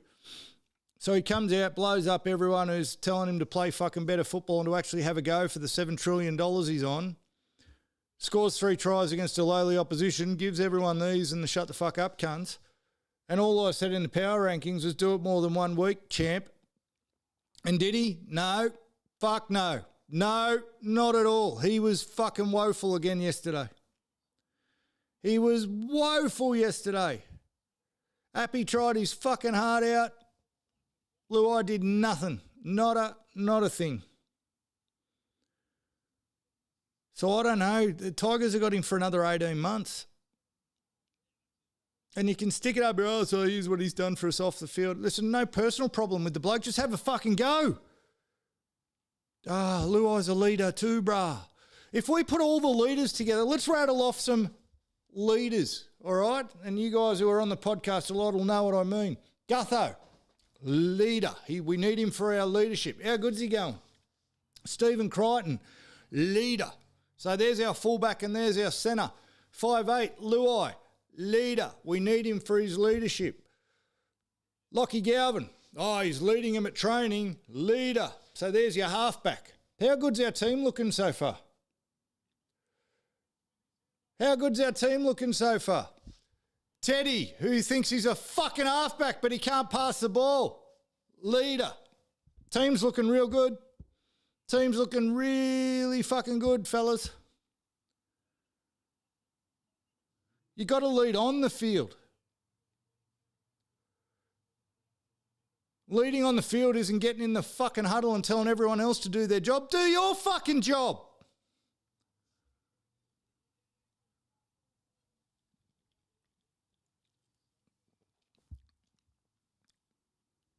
If I had another fraud section for leaders, leader, take me to your leader. You kidding me? Leader for New South Wales and Samoa, bruh. We won one fucking series, Chris Brown.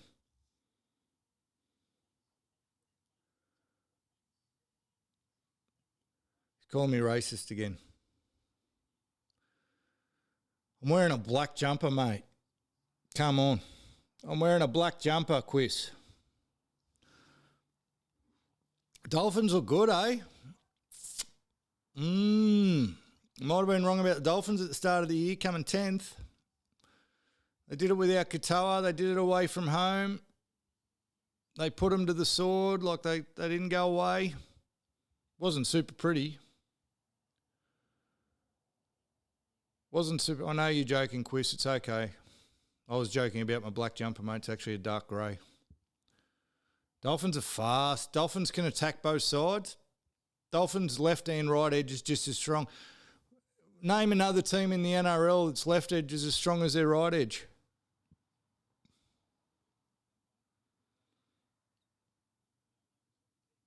Maybe next year, Quisso. Maybe next year Katoa gets a fucking gig. Maybe they play two halfbacks again next year, Cleary and Katoa. Or Moses and Katoa. Yeah, good. South's right edge as good as their left edge? No. Left edge, Cody, Latrell, Johnson.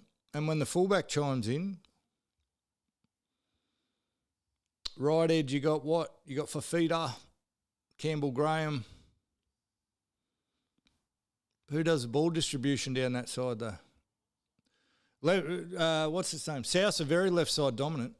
Left side, they set everything up for their left edge, South. Dolphins play down the middle. You watch the Dolphins play, they do a heap of work down the middle and then they can attack either side. South always push to the right so they can come back to the left. See, I know ball.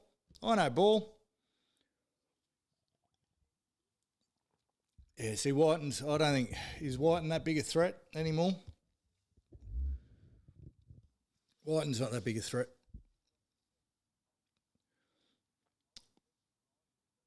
Waz have got fucking good. Waz have got it good on both sides too, but they play a different style.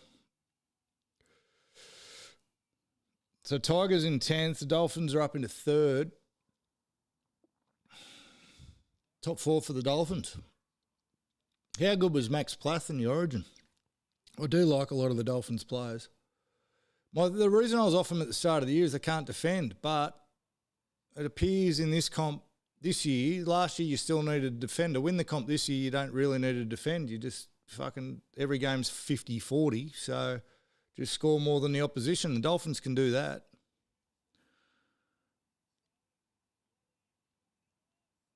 And I think they're only, you'd need to see them do it against, need to see the Dolphins do it against the Wars and need to see the Dolphins do it against Penrith.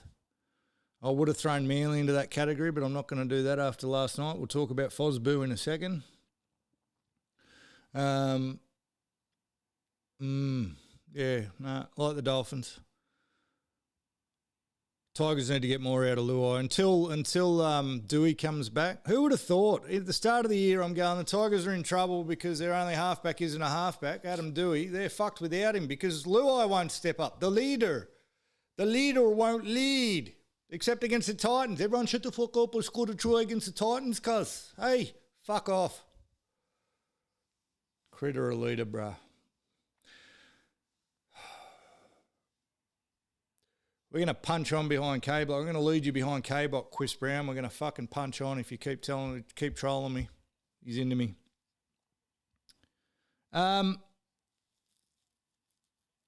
Titans, Panthers. Larry, do you want to remind everyone what I've been saying about the Titans since before the season started? You tell them, mate, because if I tell them, it sounds like shameless self-promotion again. Nah, all right, I'll tell them. I fucking said since day dot, the Titans were going to do a Parramatta from last year. They were going to start off very fucking average under a new coach, under a new regime, completely changing all the structures. And then they were going to come home like a steam train, like Parra did last year. Has anyone noticed what the Titans are doing at the moment? Because it appears to me they started off having a shit year and they are starting to fucking chug-a-lug. Steam train's coming. Now, I'm a bit upset at myself. There was a bit going on at home last night. Everyone wanted everywhere at the same time. So I was watching the game. Penrith were leading handily. Then I saw the Titans making a comeback, and when they got within 2, I actually went somewhere else.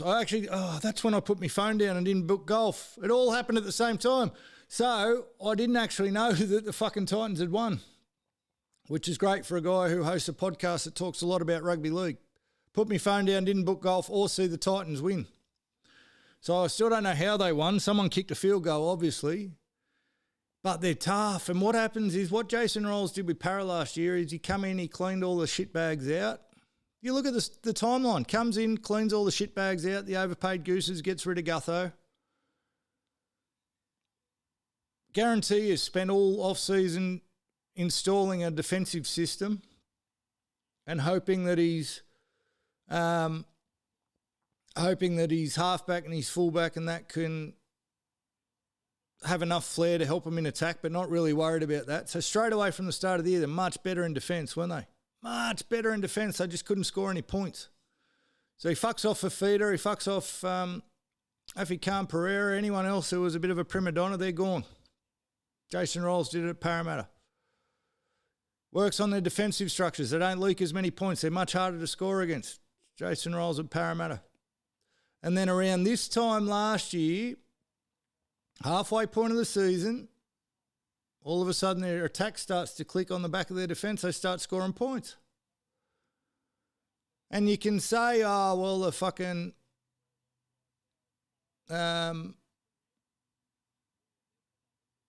Penrith had their origin players out. That doesn't mean nothing. Penrith have been smoking everyone with their origin players out. So beware of the Titans for the rest of the I won't say beware. Remember the Titans after one of the greatest movies of all time. Remember the Titans for the trip home, people, and tip against them at your peril, I reckon. They're going to start grinding out their wins, and what will happen, I reckon, if I'm going to predict the rest of the year, they'll have a few more wins by 2 points, 4 points, and then I reckon they're going to start putting a few scores on people. You'll start seeing win by 12, 18, have those sort of fucking wins because everything's starting to come together for them because they've got a good attack. Fullback, Kinney, Jaden Campbell, Brimson when he's running around doing stuff. Looks like they've unlocked a new young halfback. Their attack will click soon. They'll start putting bulk points on people. That's my prediction. So far, been very fucking right. Very right. Love being right. Ooh, frauds. Boo. Panthers, look, you're not going to read too much into it, are you? Like, I captained Dylan Edwards in Supercoach. He only scored 70-something points, unfortunately. Panthers are going to keep doing Panther things, though. Well done, the Titans. Happy for that. happy for that. Daz has gone very fucking quiet.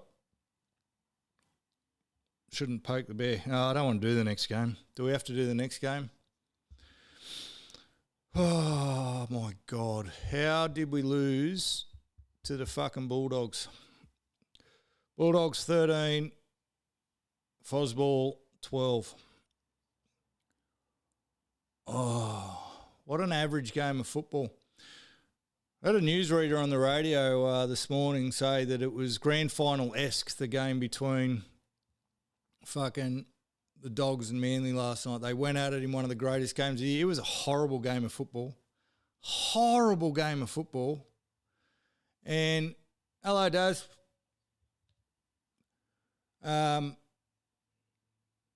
Manly just fucking threw it away, didn't they? They had enough opportunity in the first half to score 30 points, but the passes wouldn't stick. They were throwing shit passes. They were very, very fucking dominant. Very dominant.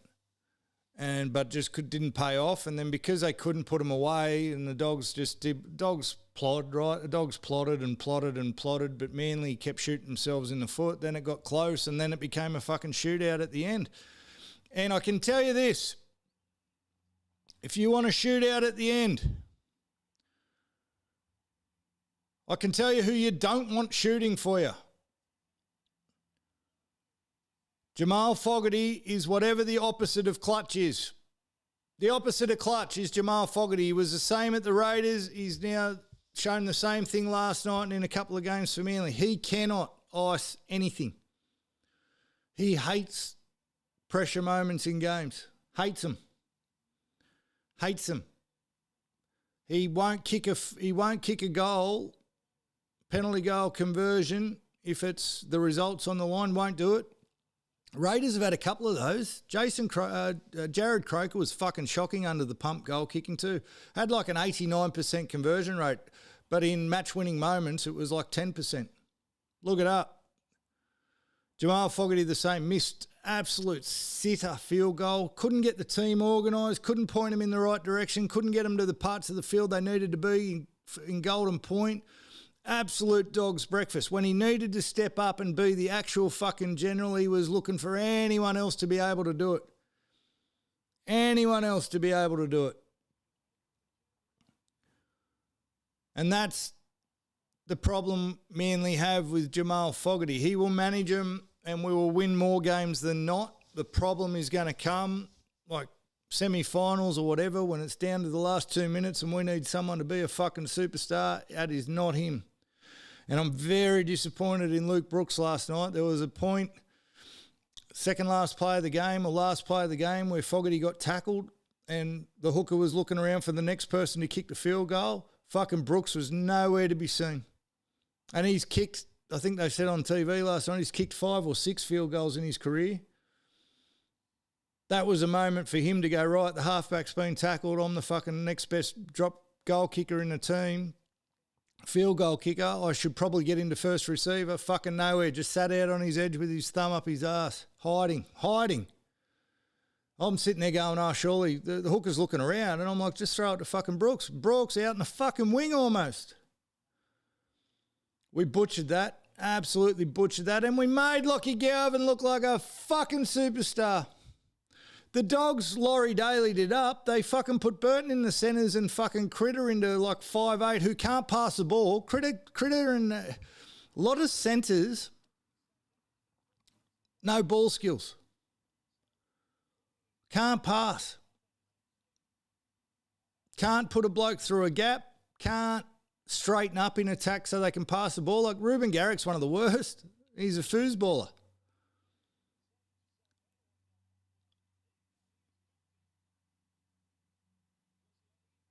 Shut up, Darren. He chokes under pressure. Titans winning a game isn't pressure. They're not supposed to win, so there's no pressure there. He can do it then and look like a superstar. Fosball, when we're actually winning and he's got to put a nail in a coffin, can't do it.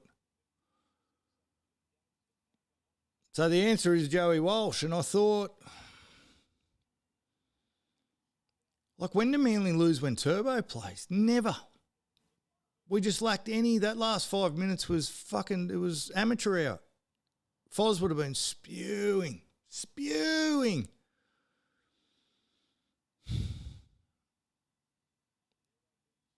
So not good. Foz ball turned into Fozboo.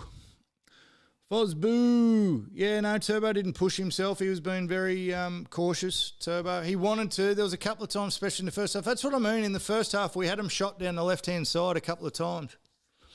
Between him, Kohler and Opawati, we had him shot there, and there's at least twice that I saw that Turbo, if he was fit, would have accelerated through the gap. He would have scored. He would have dragged them 5 metres over the line. He wanted to. He just never fucking put his foot down to do it. And he spent that much time trying to decide what to do without realising he was crabbing across field as he was doing it, that he ran Kohler and Hopawati out of room instead of just punching through the hole. He would have had Kohler off his hip to pass if someone had dragged him. Grubs are in.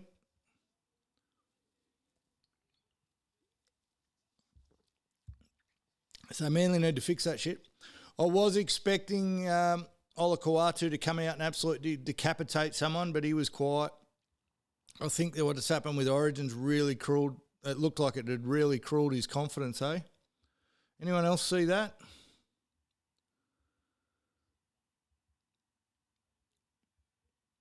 He wasn't running with as much gusto. He made one mistake that he sort of put his head down afterwards.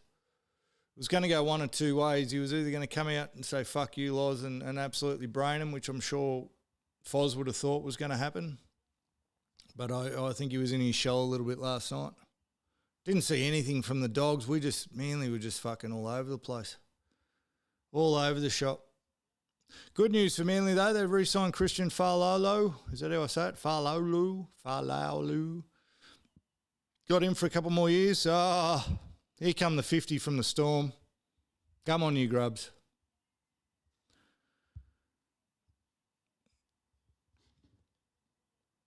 Here's the problem I got with the power rankings tomorrow. There's no way I'm moving the Dogs up from frauds. They are fucking trash. They will be carrying on like fucking good sorts.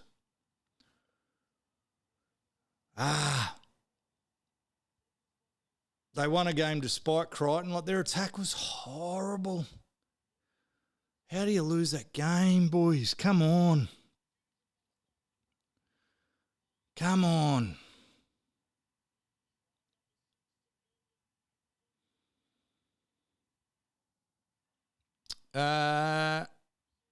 Was Cowboys. I only listened to the first half on the radio. Was dominant early, very dominant early, and it sounded like Wade Egan played out of his skin. The problem with Wade Egan for New South, he's got a lot of happy about him, Wade Egan, really fucking like him, but he's injured too often. And I've said before on here, I've got some inside information about how injured he actually is, but he goes down a lot. I reckon if you had a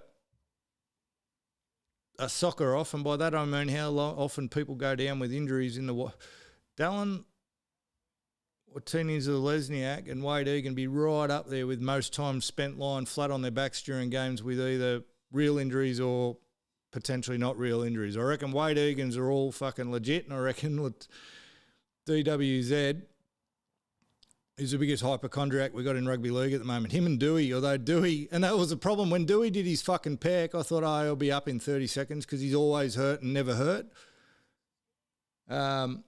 Kenny Edwards was one. Fuck you, Quiz.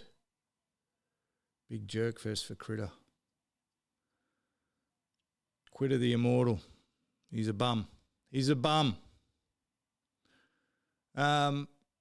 DWZ, mate, is down after every play the ball fucking with a life-threatening injury. Dewey's the same, except this time it was actually hurt. I don't reckon they even sent the water boy out to Dewey for fucking 10 minutes waiting to see if he was actually hurt or not.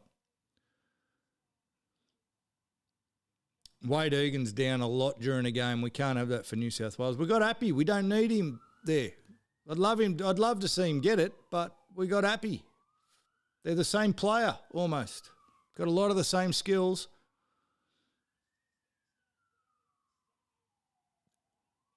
Imagine Loz does that. He might do that. He might go, I'll show you what we do with Appy. Not pick him for game 3, put Wade Egan in who's never played Origin before and is fucking busted.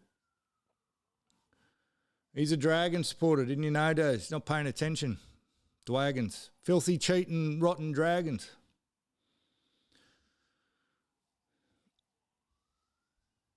$30-20 with 10 to go. So was Cows. Cows re-signed Todd Payton, finally. I haven't heard. How long did they give him? How long did they give Todd Payton? 10-year deal? 2 years. So they don't want, Dean Young then. You reckon that's what they're holding out for, to see what Dean Young did with the fucking Dragons, to see if he could do anything with them and realise, no good?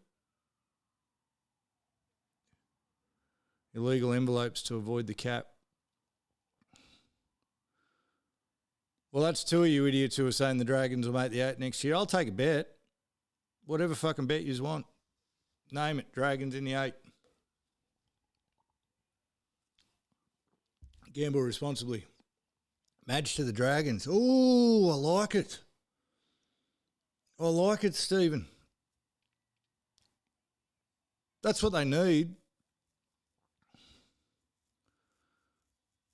Farlogo's in. I bet you he scored $9 million in Supercoach. I benched him. I had him playing, but he was in me flex, so I had him should have had him captain.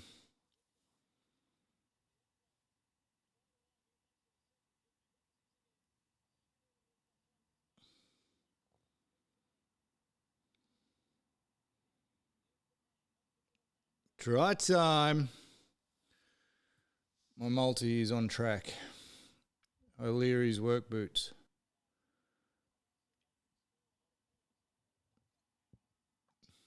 I don't think that's how you spell Farlongo. Cows are never going to win in New Zealand anyway, so I don't think there's a lot to take out of that either. Was there anything in the game, boys, that you saw? Did anyone watch the game closely? I know Daz won't say anything. He'll say that you were robbed. Jarvis, are you still there? Daz thinks that fucking the ref cost him the game because of one try, even though they lost by 3 tries. I don't know how Queensland maths work. 1 head, 2 head, 3 head, 4.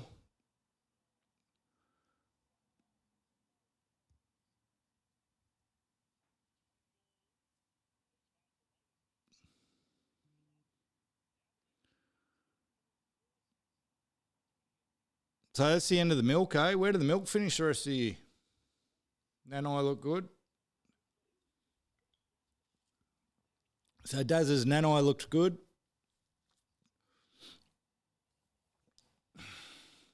You were robbed. You were robbed. So how we go in the tips? I got the Knights right. I got the Dolphins right. I think we all got the Panthers wrong. So I got 2. Fucking Fosball wrong. Did anyone go the Dogs? Got the Wars right. Got the Grubs right. So I'm 4 from 6 with the Fraud Bowl to go. Nervous about the Fraud Bowl. I've gone the Rooters. I'm nervous about the Fraud Bowl.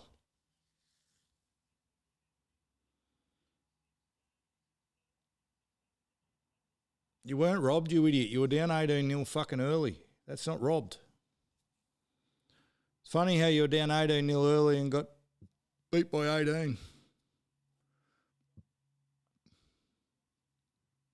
Bottom 4 for you tipped the Titans. Yeah, actually, I think you did tip the Titans last week. Brayley back. Yeah, but I think Nico's back. They don't go well with Nico. Who did you go, Leary? You got in the Sharks?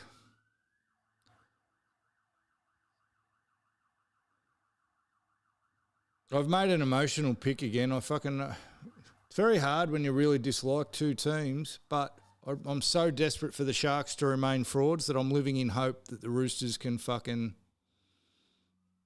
I've gone so hard on the Sharks that I can't then tip them in a fraud bowl, can I? Can't do it. Who are you on, Chris Brown?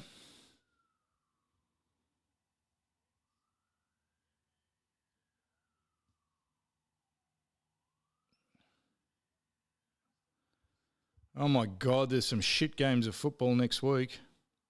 Couple of crackers, though. All right, next week's games, gentlemen. Thursday night, Eels versus the Wabbits.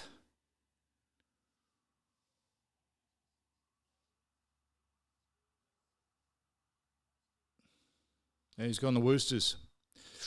So it's only Quanky Daz that's on the Sharks. Eels versus Wabbits next week. Should be the Wabbits. They're coming off a bye. They're both coming off a bye.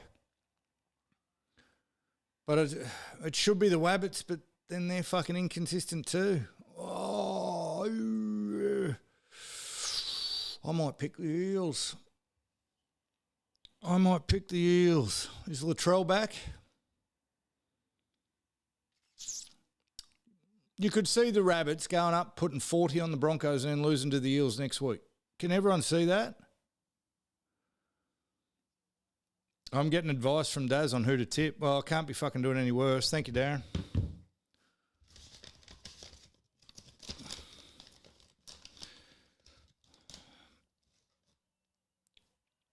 Oh. I'm going to kick myself if I don't do it now. I'm going to go the Eels. I thought his 300th game was a couple of weeks ago and he always does shit in... I think he's already played his 300th and he always loses his milestone games. Literally, his last milestone game, I thought it was his 300th.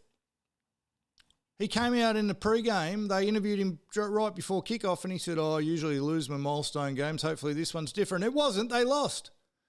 And I'm sure that was his 300th.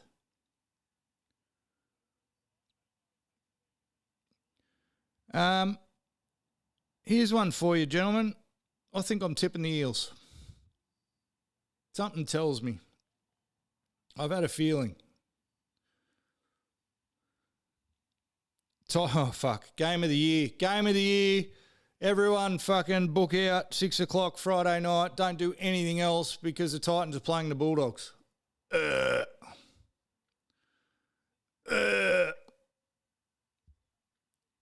Titans.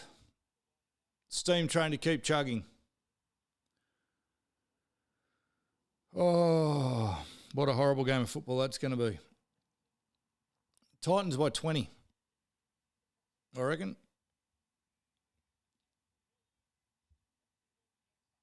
I wish I didn't have to pick this game until after the Fraud Bowl.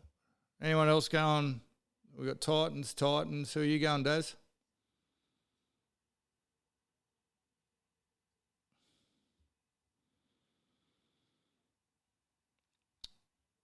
The next game is the Broncos versus the Roosters. Broncos had a bye. Do you reckon they've come up with any answers during the bye? And I wish I could watch the Fraud Bowl to find out which Roosters side turns up this week. Because whatever Roosters side turns up this week, it's going to be the opposite next week. So if they come out and bash the fucking... Oh, Leary's gone the Broncos. You can't have. Oh, Mad Jones, Robbo, you reckon? Could be a comeback game for Madge. Do you reckon? Mate, I want to know which Roosters side turns up next because they always go in opposites. Whatever side turns up next. So if the Roosters come out and get bashed by the Sharks, they'll kill the Broncos.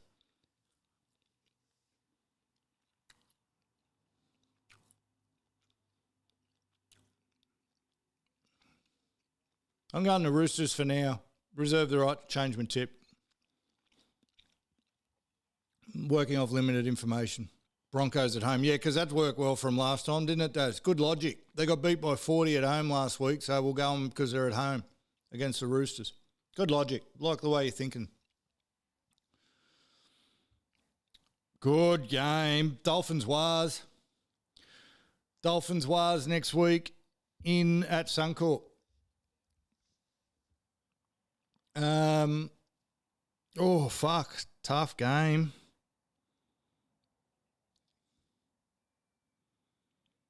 Finns.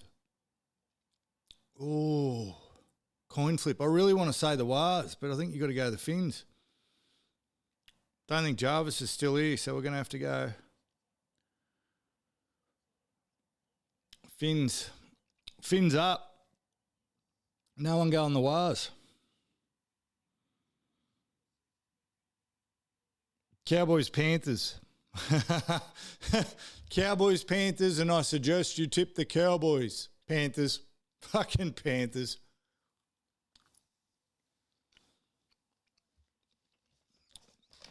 You reckon, hey, listen.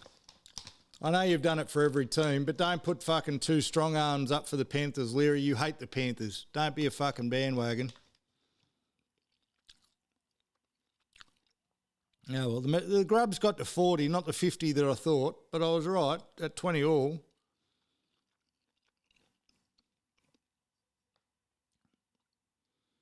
Cows sympathy vote for Daz. Well, I can tell you that Jason Tomalolo went on TV and said, I lose all my milestone games. So I'm not sure it's his 300th game. I need that clarified because I'm sure it was a couple of weeks ago. And two, if that's what JT's thinking, flawed logic. Going to Panthers. Going to Panthers, Daz, and I'm happy to put up with your shit in here next week if they win. All right. Battle of Brookie. Battle of Brookie next week. Oh, man. Fosboo versus the Grubs. Oh, I did not like what I saw from Manly last week. Yesterday. Fosball versus the Grubs. I can't, can I? I can't go against Fosball. Still haven't got my hat, by the way. I've got my rip-off hat. I still don't have the real one. Fosball at home against the Storm. Turbo, another game under his belt. Fucking Melbourne are on a run, though. Yeah, Quiz, I don't even hold it against you, mate. I don't hold it against you. I'm going to have to go Fosball. I can't tip the Grubs over him. Although, not going to be shocked. Not going to be shocked. Okay. A couple of weeks ago, he was most capped player for the Cowboys. He literally came out to the reporter pre-game on the sideline and said, I lose all my fucking milestone games, and they lost that one. And the commentators were saying, they'll be up for JT in this one.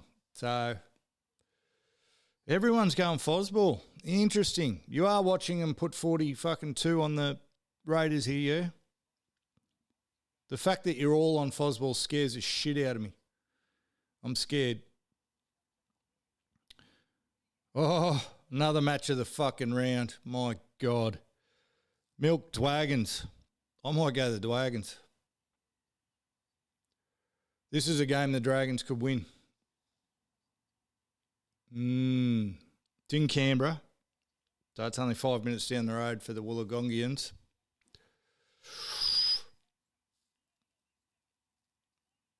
It's a grub off. It's a grub off. Huddy Young. King Grub for the Raiders.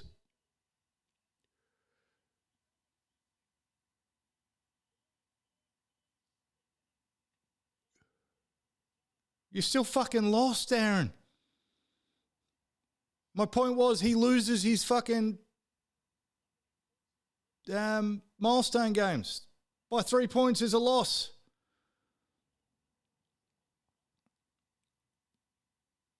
I can see the Dragons winning. You know what, Quisso? Quiz Brown, you've earned it. Dragons.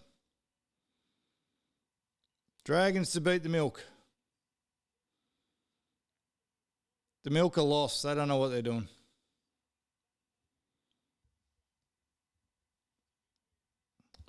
Oh, we get a good game, lads. Sunday Sesh game of the week. Knights Tigers. Oh, this is where we see who's scared of O'Leary. O'Leary the dud. Knights Tigers at Newcastle. I tell you what, Newcastle's going to have to aim up. They're not going to be able to dish up the same shit they over the last couple of weeks. Leary.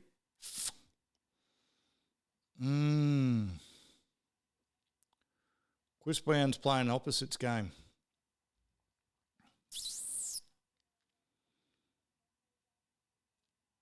Oh, I'm going to go the Knights because they should, but I'm not confident. Yeah, glad a couple of years ago on the Tigers. I'll run the Knights with you, Leary. Not confident for you though, mate. Not confident for you at all.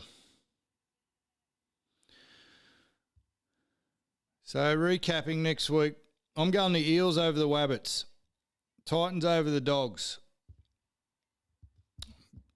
I'm going Roosters over the Broncos, but I reserve my right to change my tip based on what happens in the next game. Oh, the fraud's on TV. There's Brad Arthur. Going the Dolphins over the Wars. Cracking game. Cracking game. Panthers over the Cowboys because Jason Tomalolo loses every milestone game, Darren. Fosball over the Storm. I'm going the Dragons over the Milk. Dragons over the Milk in honour of Quist Brown, who wants another ball marker. And Knights over Tigers just. Knights over the Tigers just. Well, ladies and gentlemen, boys and girls, thanks so much for joining. It's time for me to go and get fed. We got through it. We got through it. It was a bit rushed. It was a bit chaotic. Didn't have all my usual energy, so I apologise for that. Hopefully the renovations are done next week. If anyone knows a fucking Jip Rocker, can you send them my way? That'd be brilliant. Daz, just to repeat, if you want to be in the Sunday Slices, you have to play golf. That's part of it. It's called a golf club for a reason. Hopper, drinkhopper.com.au/the Sunday Sesh. If it's one of you guys that have been ordering, a couple of people have ordered, let me know what you think of them. Someone got an order in. A couple of people got orders in. Go to dbggloves.com for all your golfing glove needs. Be good to yourselves. Be good to your mothers. And be good to your fellow human beings. I'll see you all next week. Thanks, lads. Have a good one, eh? Peace.